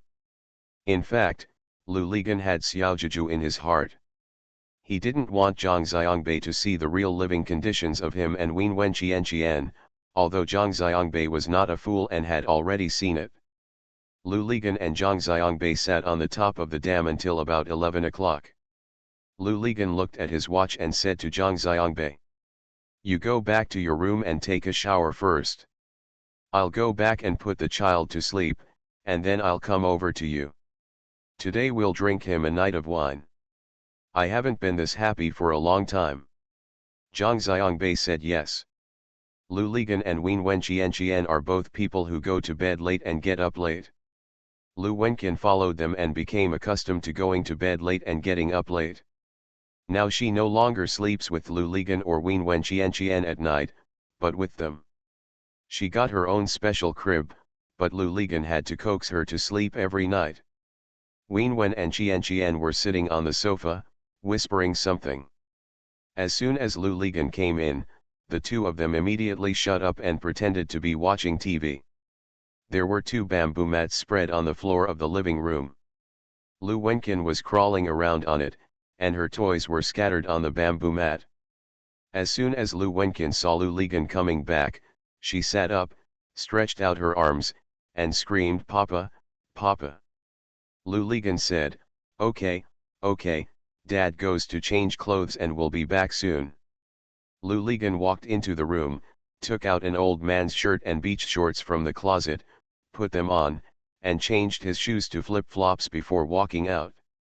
He walked over to the mat, picked up Lu Wenqian, put his head on her breast and shook it, shouting, Wenqian has taken a bath, it smells so good." Lu Wenqian chuckled. "Don't laugh, go to sleep," Lu Ligan said. Lu Wenqian still smiled and stood upright, but immediately closed her eyes tightly. Lu Lizan turned her over, held her in his arms, and walked around the room while shaking her. Bai Bei returned to the room. Wenwen asked. Lu Ligan said, "Yes, I asked him to take a shower first and I would go find him later. When their boat is docked at the shore, there is a sewer pipe connected to the toilet drain pipe on the boat, which will collect all the domestic sewage on the boat into the sewage pool on the shore. If the boat leaves the shore, there will be no bathing on the boat." Wenwen and Qian knew that Lu Ligan not only wanted to go have a drink with Zhang Xiangbei, but also untied the boat cable and rowed the boat to the reservoir. In this way, when Lu Ligan and Zhang Xiangbei were drinking and chatting in high spirits, they would not disturb the boats nearby. "Bai Bei and brother Zhang Chen really look alike," Wenwen said. Lu Lepol nodded. "I still think he is very similar to Xiao Zhao," Qian said. Lu Ligan said, "That's how it is. As a couple spends more time together, they will become more and more alike, and so will a family. Of course Bai Bei will look like the two of them. By the way, no one told you that you also become more similar to me. Does it look more and more like it?" "Go away, if we were like you, we would be in trouble," Qian shouted. "Well, I still feel sad when I talk about Xiao Zhao.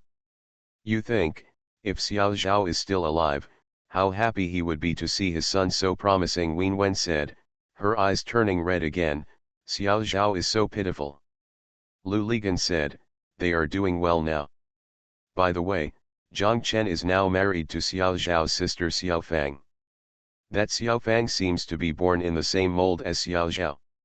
"That's not Xiao Zhao either," Wenwen said. Lu Ligan kept walking in the room while talking to Wenwen Qian. Lu Wenqian was lying quietly in his arms. She didn't know when she opened her eyes. Her eyes were wide open. Yes, she was listening to them. As she listened, her eyes had straightened. Lu Ligan lowered his head to look at Lu Wenqian, and made a da sound with his tongue in his mouth to tease her. She wanted to laugh, but she couldn't laugh anymore. She was sleepy. After a while, Lu Wenqian closed her eyes, and Lu Lepol continued to rock in circles. After confirming that Lu Wenqian was asleep, he gently bent down and put Lu Wenqian into the crib and pushed the bed. When she arrived at the sofa, Wen Wen picked up the TV remote control and pressed it to turn down the sound of the TV. Lu Ligan walked over, squeezed in between Wen Wen and Qian and sat down. Wen Wen asked, "You two have been out for such a long time. What did Bai Bei tell you?"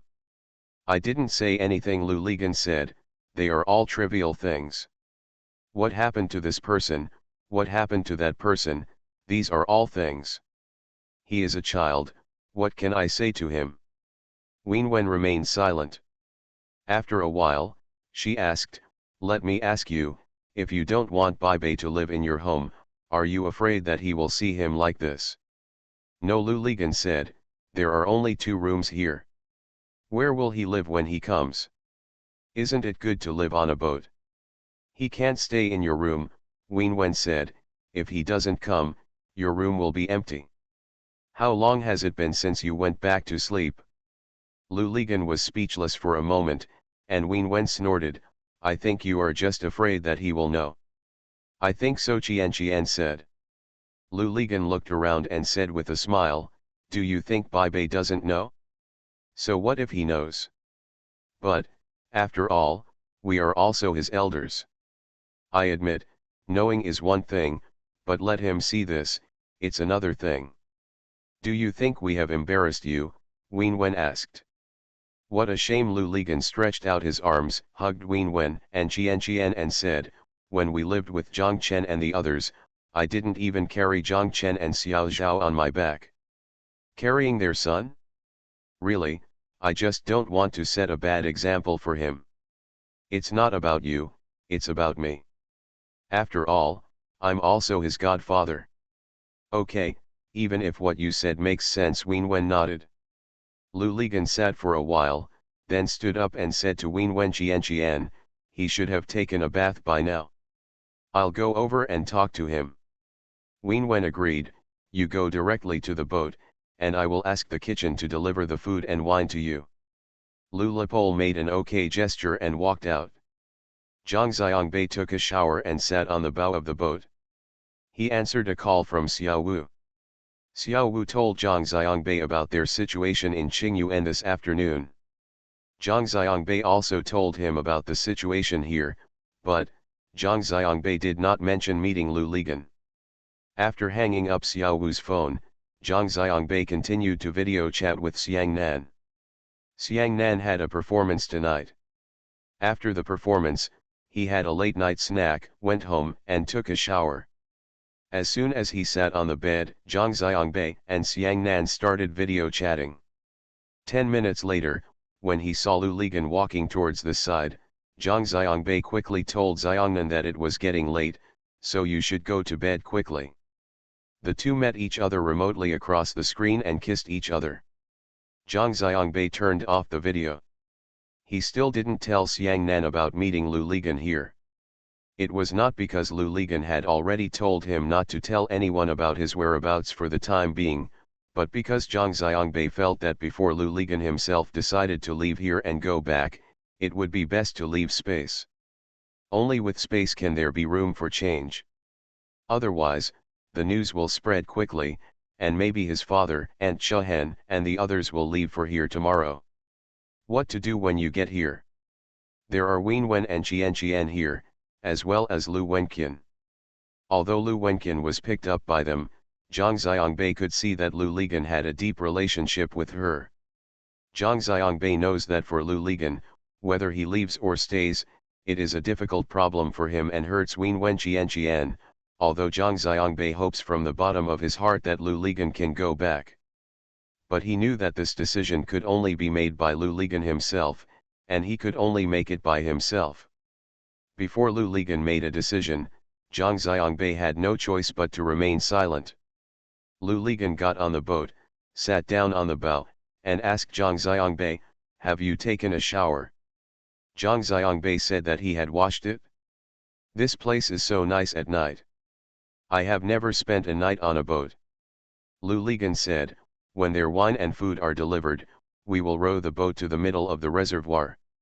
It feels even better. We will drink on the bow of the boat." Zhang Xiangbei said yes. Lu Ligan hesitated for a while and finally asked about his parents. This was a question he wanted to ask but was afraid to ask. Although he knew that Zhang Chen would definitely take good care of his parents even if he was away. Okay, but he was still a little worried. After all, he hadn't even called back for so many years. But at the same time, Lu Ligan felt a little certain in his heart. He knew that if something happened to his parents, Zhang Xiangbei would definitely have told him before without him asking. Even so, Lu Ligan couldn't help but ask. Zhang Xiangbei said, "Grandpa and Grandma went back to Yongcheng."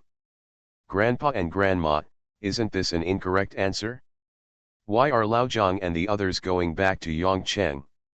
Lu Ligan was stunned for a moment, and then he understood that what Zhang Xiangbei was talking about was his parents, and he was calling after Xiangnan.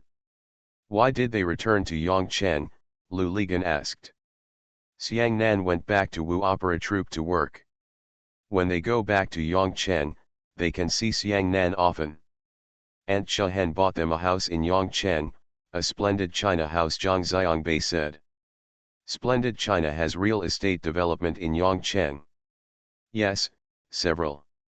Zhang Xiangbei said, "Grandpa, Grandma, grandparents have all gone back, and they all followed Xiangnan.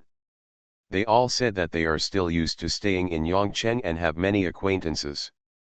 By the way, Grandpa rarely drinks now, and he listens to Xiangnan very well. If so, Xiangnan stipulates that he can only drink 2 taels of a cup at noon, 1 cup in the evening, and can only drink 4 taels a day. It is useless if other people say it, so he will listen to Xiangnan alone. Even Lao Lu, the master of wine, has started to control his wine now." This really came as a surprise to Lu Ligan. Lu Ligan couldn't help laughing, but his eyes were already red. Fortunately, it was night and Zhang Xiangbei didn't see it. Lu Ligan asked. "This old Lu doesn't drink anymore, what is he doing?" "Growing flowers on the balcony, raising fish at home, and looking for work everywhere. He wants to go to work in Yongcheng Center, but Aunt Jianmi won't let him." "Yongcheng Center? What Yongcheng Center?" Lu Ligan asked. "What does it have to do with Su Jianmi?" Zhang Xiangbei looked at Lu Ligan and couldn't help but laugh. He felt that Lu Ligan was really from Wulingyuan and no longer knew Han. He was too far away from the outside world and his original world. "Thank you ZDLM001 for the reward of 2 fishes. "Thank you, General Fly Now, Book Friends Scooter, Wind Jungle Spinach, Taosheng 123, Wuziu, White Teeth in the Sky, Changsha Hughes Hung, Once Upon a Mountain, He Shi Yitan, On the Road to a Nation, Huangchen Dash, Zi Once Upon a Time, Yufan, Shachin Mood, Stupid Monkey, Seeing the Plum Blossoms but Not Being Thirst, ZSW, Seeing No Future but Remembering the Original Intention, Always Happy in Pingle Village, Purple Hay, Book Friends 20181130105305905944, Monthly votes for Book Friends 1101152336518898. Thanks for all the votes and reading. I wish you all good health. The Pentium Era, South to North. Author, Mei Shi Niang. Chapter 1949. Zhang Xiangbei wanted to talk to Lu Ligan about Yongcheng Center, but he immediately found himself in a narrative difficulty. To talk about Yongcheng Center, he must first talk about Yongcheng Wu Opera Troupe and Yongcheng Theater. We have to talk about their restructuring, and when we talk about the restructuring, we also have to say why it is inexplicable that the Theater Association and the Wu Opera Troupe were changed together. Although they belong to the same cultural system, they are not related to each other, and there is no overlap in business.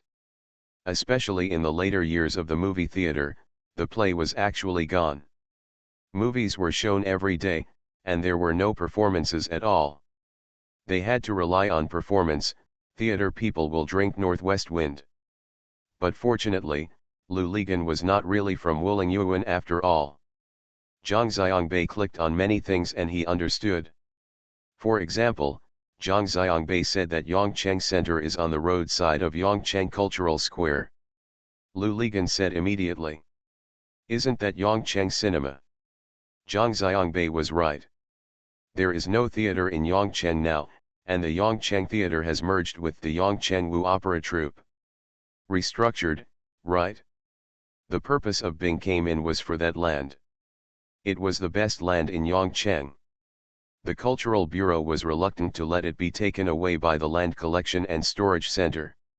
With the land for the theater troupe, it has become delicious food, otherwise it would still be stinking shit, Lu Ligan said. Zhang Xiangbei was right. The place where the Yongcheng Cinema was located, and the building next to it that used to be the Federation of Industry and Commerce, now belongs to the Wu Opera Troupe. The Yongcheng Center was built next to the theater, which has a cinema, a theater, a hotel, and shopping. In the center, there are also supermarkets and rented office buildings. The building of the Federation of Industry and Commerce was converted into a guest house for the Wu Opera Troupe. In this way, the Yongcheng Wu Opera Troupe can support itself by relying on the Yongcheng Center. It will be able to arrange new plays and recruit new people every year. The people on stage now are all young people. The old ones, in addition to arranging to go to the Yongcheng Center, that is, taking classes with students, Zhang Xiangbei said. "Let me go, who is so generous?" Lu Ligan asked. Yongcheng Wu Opera Troupe is now Yongcheng Wu Opera Troupe Performance Co., Limited. The company has 3 shareholders, one is my father, one is Aunt Shahan, and the other is the Yongcheng city government. Haha, who am I talking about? It's the 2 of them. They never forget the troupe, Lu Ligan said. Such a shareholding structure is actually just a show-off by the Yongcheng city government.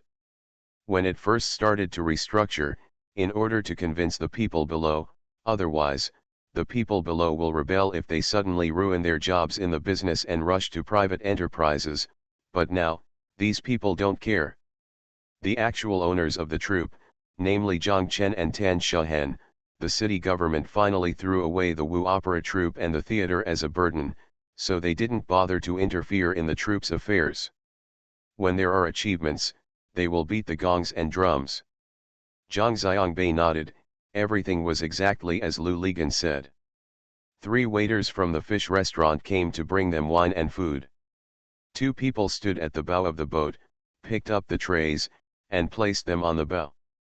Zhang went to the north to turn on the lights in the cabin, and the light shone through the front. The windows also illuminated the bow of the ship. Lu Ligan asked the waiter to help them untie the boat cable. Lu Ligan picked up the bamboo pole, pointed the iron end of the bamboo pole on the shore, and pushed hard, and the boat separated from the row of boats on the shore. Lu Ligan inserted the penny into the bottom of the water again, but it could no longer reach the bottom. He could only pick up the penny and insert it in the bow of the boat. The boat itself has no power. If you want it to move, you have to go to the stern and swing the oar with your hands. Lu Ligan is too lazy to do it, and Zhang Xiangbei doesn't know how, so they just let the boat float on the water. In summer evenings, the demand for electricity is great. The hydropower station below is operating at full capacity to generate electricity. As soon as the power is generated below, the water in the reservoir begins to flow. Their boat soon drifts towards the direction of the huge culvert. Finally, it was parked on the protective fence of the culvert water inlet. The feeling of being in the middle of the water was gone, but fortunately, they finally left the row of boats. The 2 of them drank and chatted on the bow of the boat without disturbing others, and were not afraid of being overheard. They could speak freely. "How did that old Lu get involved with Yongcheng Center again?" Lu Ligan asked. Zhang Xiangbei said, "After the Yongcheng Central Hotel was built, Aunt Jianmi worked as the general manager there. When my grandfather arrived in Yongcheng, he went to find Aunt Jianmi and wanted to work in the engineering department of the hotel. He said he was an electrician, manager, etc. He is a worker, a welder, and can do any kind of work. Aunt Jianmi told him that if you come, I will not dare to arrange for you to work, but I will still support you. Grandpa said, "Why do I want you to support me? I have my own retirement salary. Now I drink less horse urine and I can't spend all my monthly salary. I don't want salary, I just want to do things. You don't want the rest. Guan, just take me to meet your engineering manager." Aunt G and me, I had no choice but to take him to see the manager of the hotel's engineering department.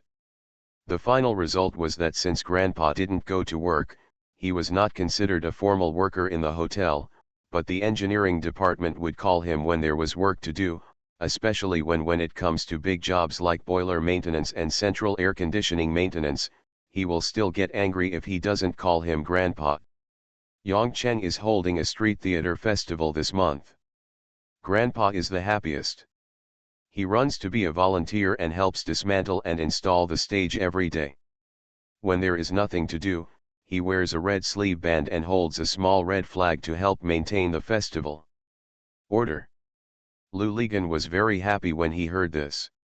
He smiled and said, "Haha, this old Lu is really impressed. Come on, let's drink." Zhang Xiangbei raised his cup and clinked it with Lu Li.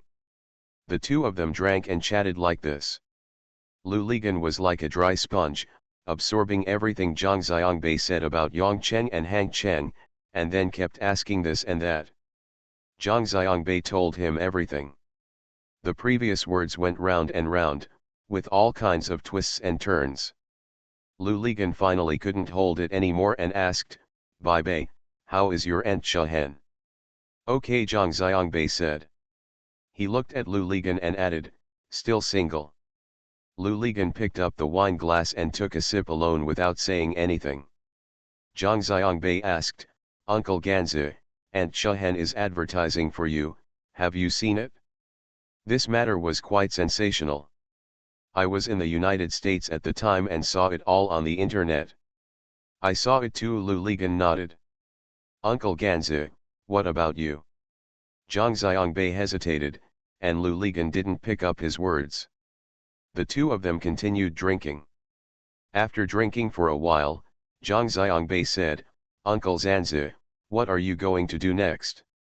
You're right here. Are you really not going to go back?" Lu Ligan was silent. Zhang Xiangbei sighed and said, "It will be difficult for me, Uncle Zanzi, if you don't go back. Dad and Aunt Shahen will often talk about you. They are always thinking about where to find you, and Xiangnan. I don't want to lie to them. I clearly saw you and still pretended not to know, Uncle Zanzi, I really can't do it. When I was talking to Uncle Xiao and Xiangnan earlier, I almost..." "I know, Bai Bei." Lu Ligan interrupted Zhang Xiangbei and sighed. "I can't think about it well. Really, I'm very confused. This happened so suddenly, especially knowing that Nan Nan is my daughter. I really, at the same time, I also solved the problem that has been in my heart for many years. Lida, Bai Bei, I wish I could go back with you right away, but... Lu Ligan couldn't continue talking at this point. Zhang Xiangbei understood him, his situation, and his embarrassment. After all, this was the place where he had stayed for so many years. It was already his home. How could he say he wanted to leave? Just leave.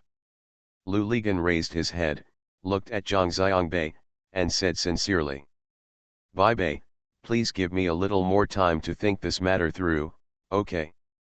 Before that, I still hope you won't tell others and give me time to handle it myself." Zhang Xiangbei said, "Okay, think about it. If you want to go back, give me a call and I will come to pick you up." Lu Ligan nodded and said, "Yes, thank you, Bai Bei." The two of them drank until dawn, and the chickens on the surrounding mountains began to crow. Then Lu Ligan stood up and said to Zhang Xiangbei, "Let's go back."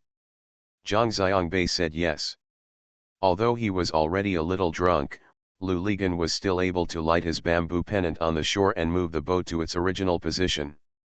Lu Ligan pointed to the mess on the bow of the boat and said to Zhang Xiangbei, "You don't have to worry about it here. The waiter will come and clean it up later. You can also go in and sleep for a while. When you wake up, get up again. Don't be in a hurry. Now that you're here, just stay here for a few more days. Lu Ligan jumped off the boat, tied the boat cable, waved to Zhang Xiangbei, and walked back step by step. When he reached the top of the embankment, Lu Ligan turned around and saw Zhang Xiangbei still standing on the bow of the ship looking this way. Lu Ligan waved again, and Zhang Xiangbei waved to him as well. Lu Ligan walked to the door of his house, but did not go in.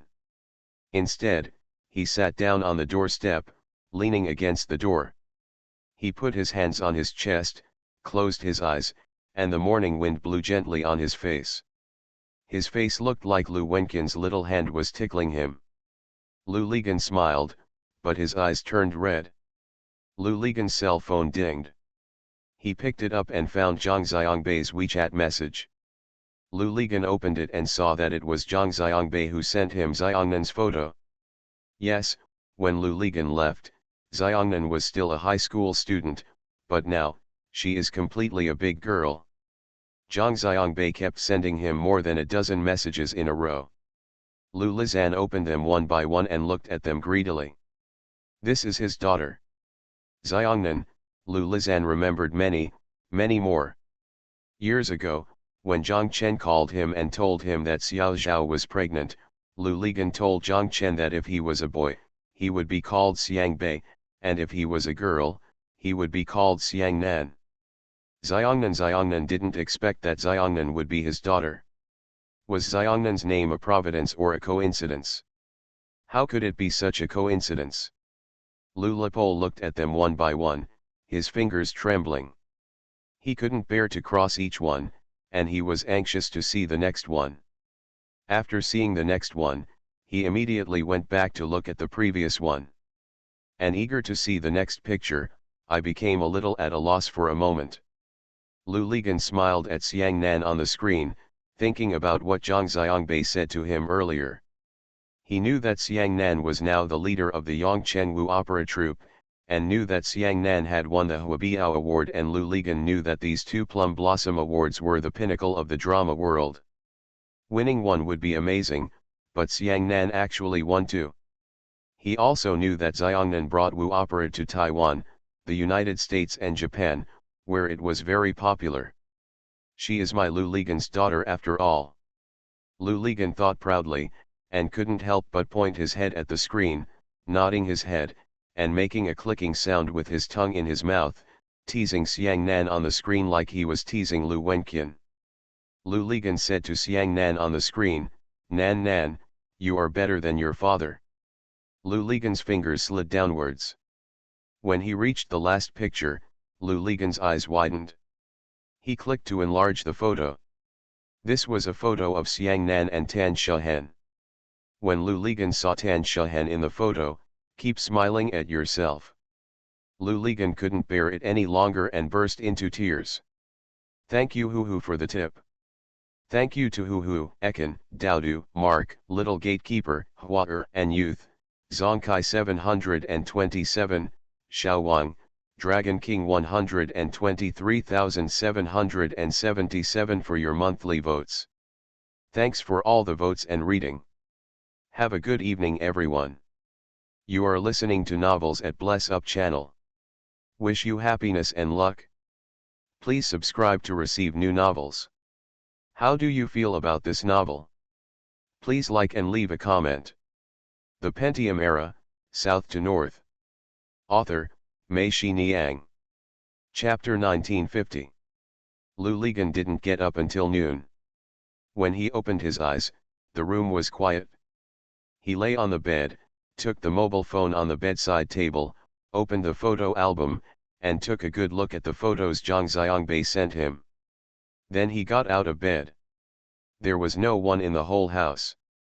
After Lu Ligan finished washing, he was still wearing an old man's shirt and beach pants, and a pair of flip-flops, and he went downstairs.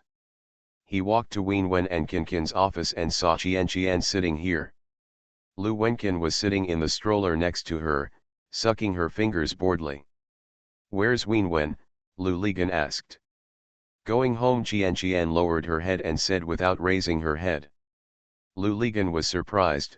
I just came from home, and I didn't see her at home. Qian then raised her head and said to Lu Ligan, I went back to the village, with Bai Bei. Bai Bei is up, Lu Ligan asked. You think they all look like you, a pig, Qian said. I got up early. I accompanied him to visit 2 vegetable gardens, and then to the mountains, and then left with Wen. Yes, this boy is a person who does things. He has the style of his father and the style of my godfather. Lu Ligan felt very relieved after hearing Qin's words and said. Qian glared at him, and Lu Ligan said, you also have the same style of daring to fight and kill when you went to Hainan to speculate in real estate. Go away, Bai Bei is right to be like brother Zhang Chen, he can be like us, but if he is like you, it will be over, Qian said. What's wrong with me? Lu Ligan cursed, what the hell is wrong with me? As he spoke, Lu Ligan picked up Lu Wenqin and asked, Wenqin, do you think Dad is okay? Lu Wenqin chuckled. Qian curled her lips and said, you can only deceive such a young child. Lu Ligan was too lazy to continue arguing with her and asked, why are they going back to the village? Bai Bei saw our organic vegetable garden and was very satisfied.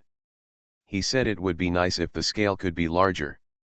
The 3 of us discussed it and finally decided that Wen would take him back to talk to his cousin. Then he could let his cousin, we can mobilize all the villagers to plant crops, and we can support it technically, and financially. Bai Bei can help with deposits and advance payments, so that the scale can be increased. Lu Ligan nodded, yes, you 3 cobblers have finally come up with a good idea. In this way, the larger the planting area and the more concentrated the production areas, it will be good for Bai Bei and their home fresh delivery follow-up. Yes, you can't just load half a truck of vegetables in one place and then load half a truck in another place. Bai Bei told you about this yesterday, Qian looked at Lu Ligan and asked strangely. Lu Ligan said, no, we went to have a drink yesterday. Then what you said is the same as Bai Bei's. This is called heroes seeing things alike, you know? I've been playing with Bai Bei since he was a child, so it's normal for him to be influenced by me, Lu Ligan said proudly. Blow it, go away, I think brother Zhang Chen and Xiao Zhao have good genes, Qian said. Ba bang, oh, Lu Wenqin kicked Lu Lipole with her feet and pointed outside. Lu Ligan said, okay, our queen is going on a tour. Lu Ligan carried the bamboo basket on his back and put Lu Wenqin in it. He looked around again and couldn't find Lu Wenqin's parasol. He remembered that he had left it in the office next door to the brain case yesterday. Lu Ligan went there with Lu Wenqin in his arms. Next door, the door of Cebu's office was closed. Lu Ligan stood at the door, looked around, and shouted. Brain case! Brain case! Big Brain didn't call out, so he called out Wurongui from next door. Wurongui asked Lu Ligan what was going on, and Lu Ligan said, it's none of your business. I'll look for Big Brain. Wurongui went back to the office and walked out after a while, holding Lu Wenqin's parasol in his hand and asked. Are you looking for this? The brain case was left here with me and he went up the mountain. Lu Ligan smiled and said to Lu Wenqin, did you see it? Everyone knows that this is the queen's treasure, and it cannot be lost even for a day. Wurongui came over with Lu Wenqin's parasol. Lu Ligan tilted his head, and Wurongui put the iron hoop on Lu Ligan's head. There were not many people in the swimming area in the reservoir, but there were already people swimming. Lu Ligan did not go there, but walked along the road next to the fish restaurant and walked inside until he reached the rock climbing area. There are several students were competing, but Lu Ligan climbed up the mountain and sat where they used to sit. Those students were very agile and well prepared. It was obvious that they were all rock climbing enthusiasts. Lu Ligan and Lu Wenqin sat there and watched for a long time, but they did not see anyone fall. Moreover, when it comes to rock climbing, the more expert he is, the more cautious he will be with every step. Just like a master of chess, every step is carefully considered. Only the novices think that if they fall, it will still be water, so they treat it as diving. They will be rough, climb up in a hurry, and soon fall into the water with a bang. It was impossible to see these guys fall in front of them. Their movements were slow, which greatly reduced the viewing experience. Lu Wenqin began to express her dissatisfaction, shouting bang, bang in her mouth. Lu Ligan took out his mobile phone from his pocket, opened the photo album, looked at it himself, then showed it to Lu Wenqin, and said to her, "Wenqian, look, this is your sister, is she pretty?" Lu Wenqin's attention also shifted from the rock climbing students to Lu Ligan's mobile phone. She touched Xiang Nan's face on the screen with her hand and muttered babble, which Lu Ligan couldn't hear clearly. What was she talking about, but it could be heard that Lu Wenqin was happy to see Xiang Nan. Lu Ligan flipped through the photos one by one. Every time he flipped through one photo, Lu Wenqin touched Xiang Nan's face with her hands and kept mumbling. When she got to the last photo, she saw Tan Shahen and also murmured. Lu Lizan kissed Lu Wenqin's head and sighed. He thought that if he went back to Xiongnan and Tan Shahen, he would have to leave Lu Wenqin. If he stayed with Lu Wenqin, he would not be able to go back to Hangzhou. His departure already seemed so ruthless. It was impossible for him to take Lu Wenqin away from Wenwen and Qianqian. It was impossible. Thinking of this, Lu Ligan felt sad. After knowing that Xiang Nan was his daughter and knowing everything about Tan Shahen, Lu Ligan actually immediately had the idea of going back. Compared with his eagerness to see Xiongnan and Tan Shahen, Lu Ligan's original desire worrying about face, not being able to see anyone, etc., all seemed to start to become light and insignificant in an instant. From what Zhang Xiangbei said and that Tan Shahen was looking for him in an advertisement, it seemed that after Feng Legui's death, Tan Shahen was ready to accept him, which made Lu Ligan even more eager to return home. But when he really decided to go back, he felt heavy in his heart. The one he was most reluctant to part with was, of course, Lu Wenqin. Lu Ligan really raised her as his own daughter. She could really be said to be a handful. When he thought about leaving Lu Wenqin, Lu Ligan's heart felt like a knife.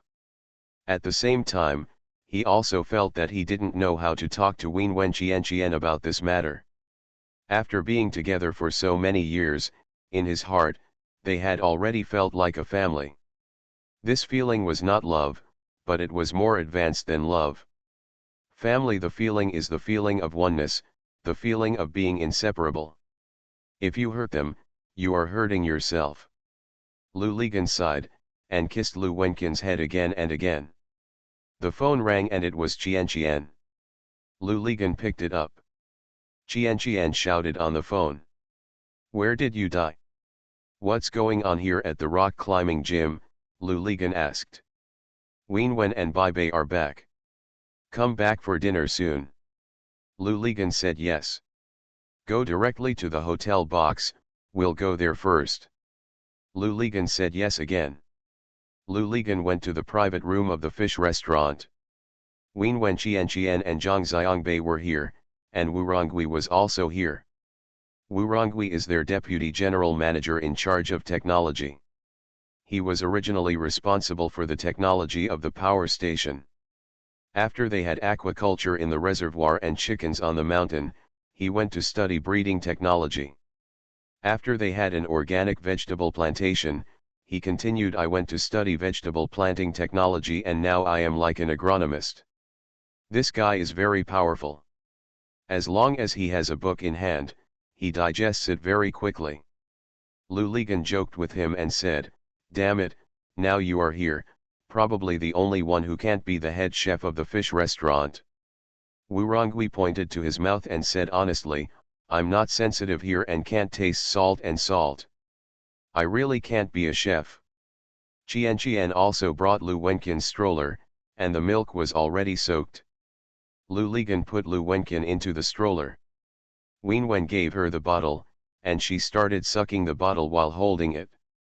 "How's it going, Lu Ligan sat down next to Zhang Xiangbei and asked Wen Wen and Zhang Xiangbei. Zhang Xiangbei said that it was basically finalized. What else is there to say in the village? If the vegetables grown are underwritten by others, the income from growing vegetables will definitely be better than others. Of course they are willing. My cousin has said that the whole village will grow vegetables, Wen Wen said. The soil here is the same as that in Qingyuan. It turns out that because the transportation is not very convenient, vegetable cultivation has not been developed. Next, I estimate that as long as one village does this, the neighboring villages will definitely follow suit. We'll do the same, Wu Rongui said. That would be great. We can develop this area into our main supply area in the south, Zhang Xiangbei said. As long as the scale increases, transportation will not be the main obstacle, and latecomers will have benefits. We can start from a high starting point together and do 3 products and 1 standard. Mr. Zhang, you said it well. It is indeed easier to establish a strict operating process from the beginning than to change operating habits, Wu Rongui agreed. Here at Hongling Reservoir, the next step is to connect Jianqian and Wuhuan. Zhang Xiangbei and Lu Ligan said. Uncle Zhangzi, everything here is done. The driver will pick me up in the afternoon. I will leave this afternoon. Why are you leaving in the afternoon?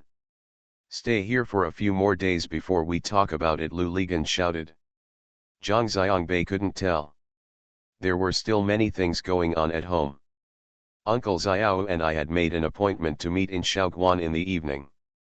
We would run in Shaoguan for 2 days tomorrow and then go back.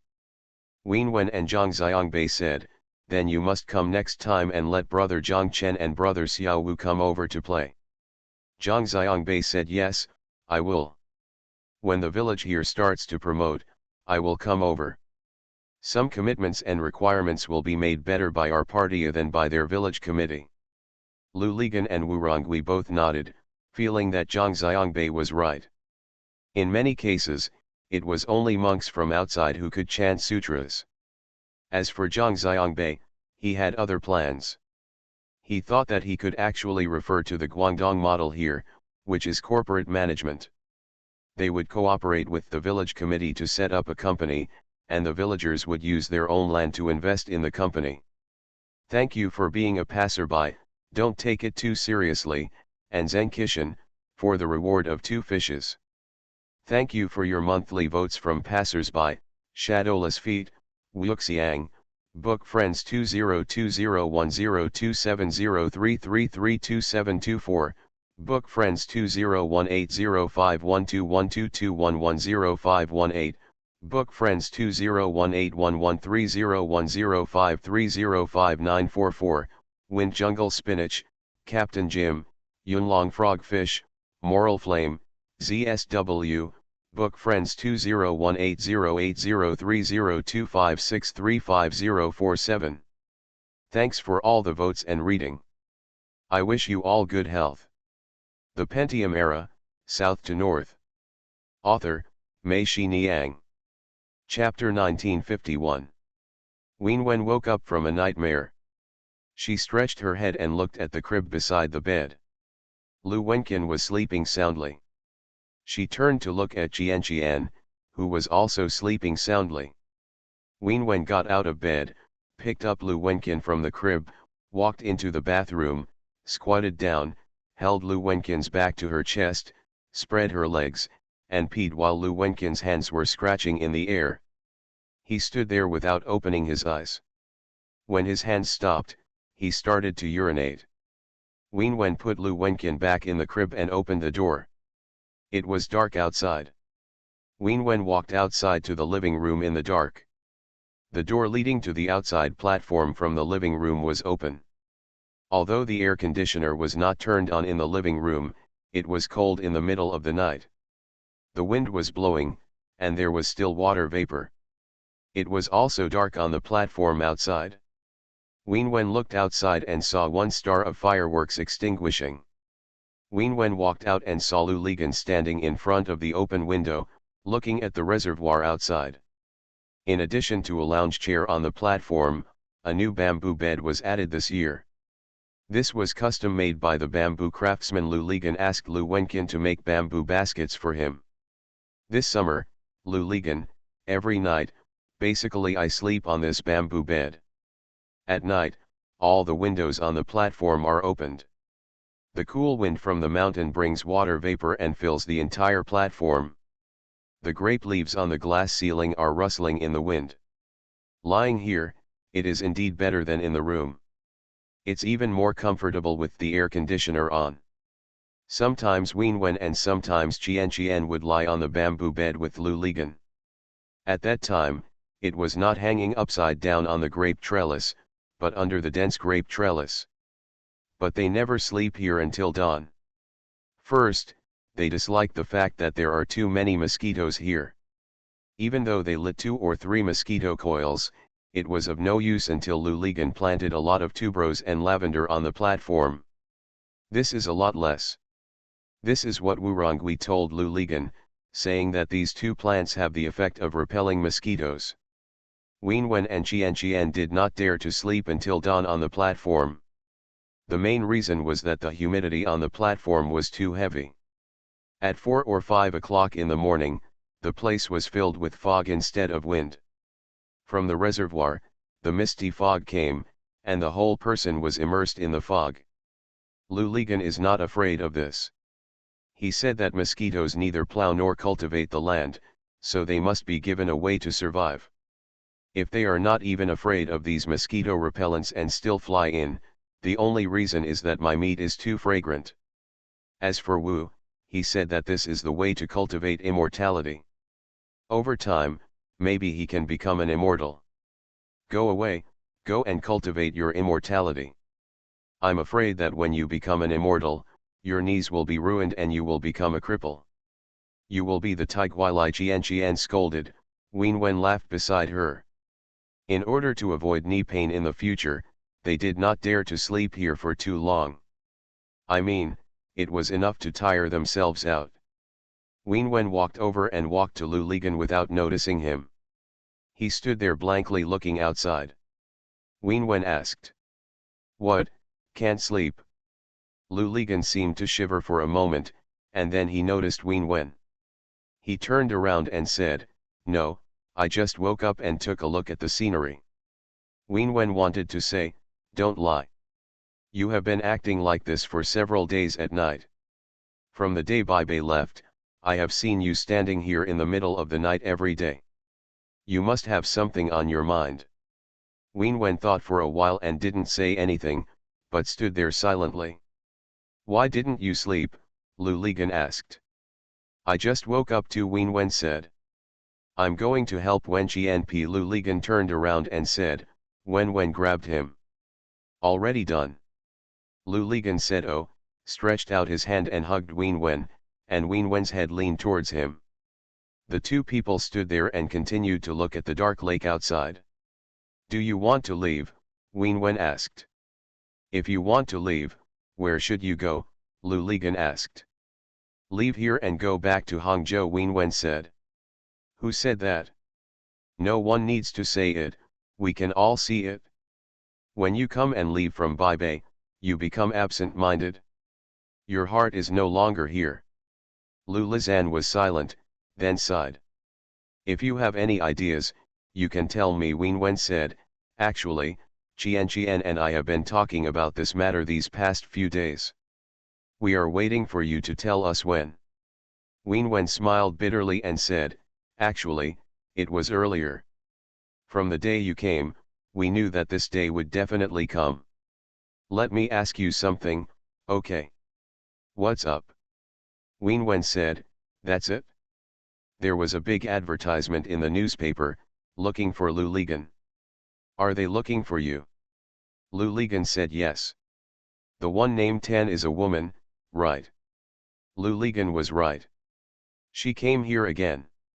No, Lu Ligan said, it was Bai Bei who told me something that I didn't even know. What happened? Wenwen asked.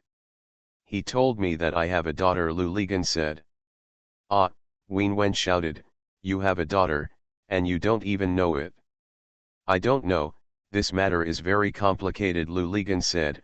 By the way, Do you still remember Jin Lily? Remember, brother Zhang Chen's old girlfriend was very fierce and didn't think highly of others. Wen Wen said. Qian and I were a little afraid of her at that time.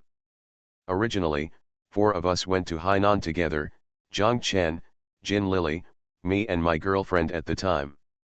Is that the one named Tan? Wen Wen asked.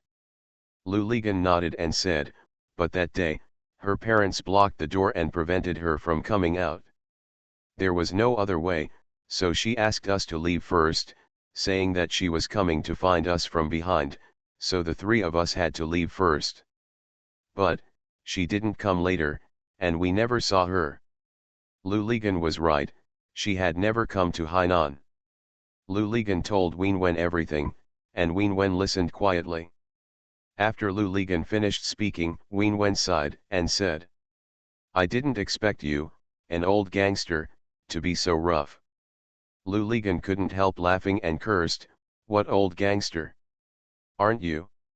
You are a gangster, but you are not bad, and you are different from other gangsters. Otherwise, Qian and I would not have followed you for so long, Wen Wen said. What you said is so irrefutable, Lu Ligan continued to smile. Then don't refute, you are leaving anyway, Wen Wen said. The 2 were silent again. After a while, Lu Lizang turned his head and looked. He was shocked to see that Wen Wen had tears streaming down her face. Lu Ligan quickly pulled her over and asked, what's wrong with you? Don't worry about it, you're leaving anyway. Wen Wen whimpered, and Lu Lizan held her in his arms. Wen Wen broke away from him, looked at him and said, honestly, have you decided to leave? Lu Ligan looked at her and said, I'm very conflicted. Really, I can't bear to leave here, I can't bear to leave you and Qian, and I can't bear to leave Lu Wenqian, but. You can't bear to let go of that guy named Tan, right? Wen Wen asked. The most important thing is that my daughter is so old now, but I have never fulfilled my responsibility as a father for a day. It has always seemed that Zhang Chen is her father, and Zhang Chen makes the decision for her in everything. Lu Ligan said. Wen Wen stared at Lu Ligan for a while, then sighed again and said, that would indeed be a pity. As a father, you are a good father, not like a gangster at all. Really, you are very good to Lu Wenqian. Lu Ligan said thank you. Let's go. I told you that Qian and I have been discussing this matter for the past few days. We are already mentally prepared. By the way, can you promise me something? Wen Wen said. Lu Ligan asked, what's the matter? When Lu Wenqian grows up and becomes sensible, I will let her find her father by herself. Don't deny her, okay? Remember, her Lu is after your surname. It's not good for a girl to never have a father. Lu Ligan nodded and said, okay, how could I disown her? If it weren't for the fear that you guys wouldn't let her go, I would have wanted to take her away too. Don't worry, I will definitely come to see her every year before she comes to me of. Okay, then we've settled it? Lu Ligan said, can you and Qian also promise me something? What's the matter? Tell me. You too, if you meet someone suitable, get married. If the man dislikes you having children, just call me and I will pick up Lu Wenqian, Lu Ligan said. No, we won't get married. We would have gotten married long ago, Wen Wen said, finding a village boy is not a matter of minutes. We have told you a long time ago that we will not do such stupid things.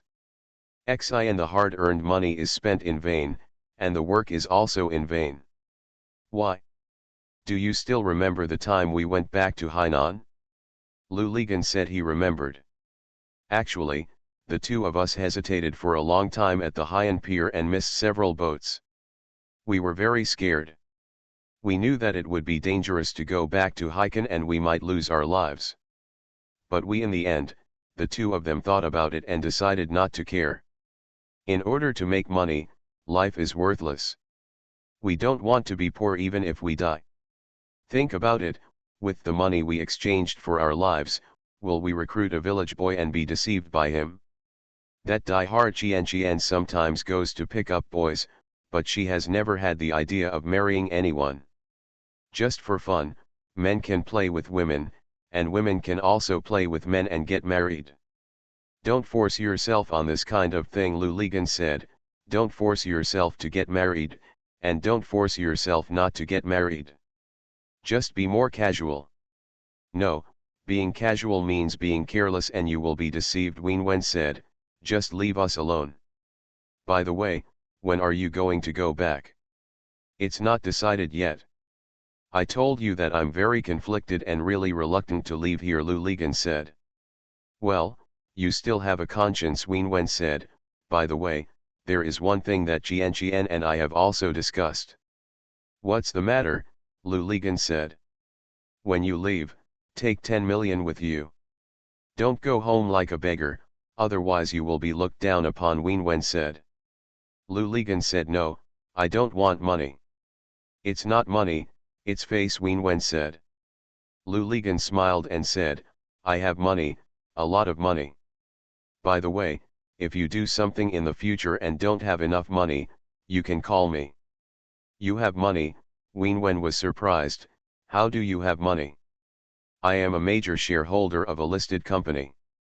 There are dividends in my account every year. However, I have never withdrawn it or even looked at it, but I know that the amount will definitely not be small, Lou Ligon said. Did Qian and I lose money and let a rich man go? Ween Wen asked. Thank you for your monthly votes to Dance with the Heart, Mood in the Sand, Notting Hill, Wuzhu, Mike, Zipanjiang 1, and Wingja. Thanks for all the votes and reading. Have a good evening, everyone.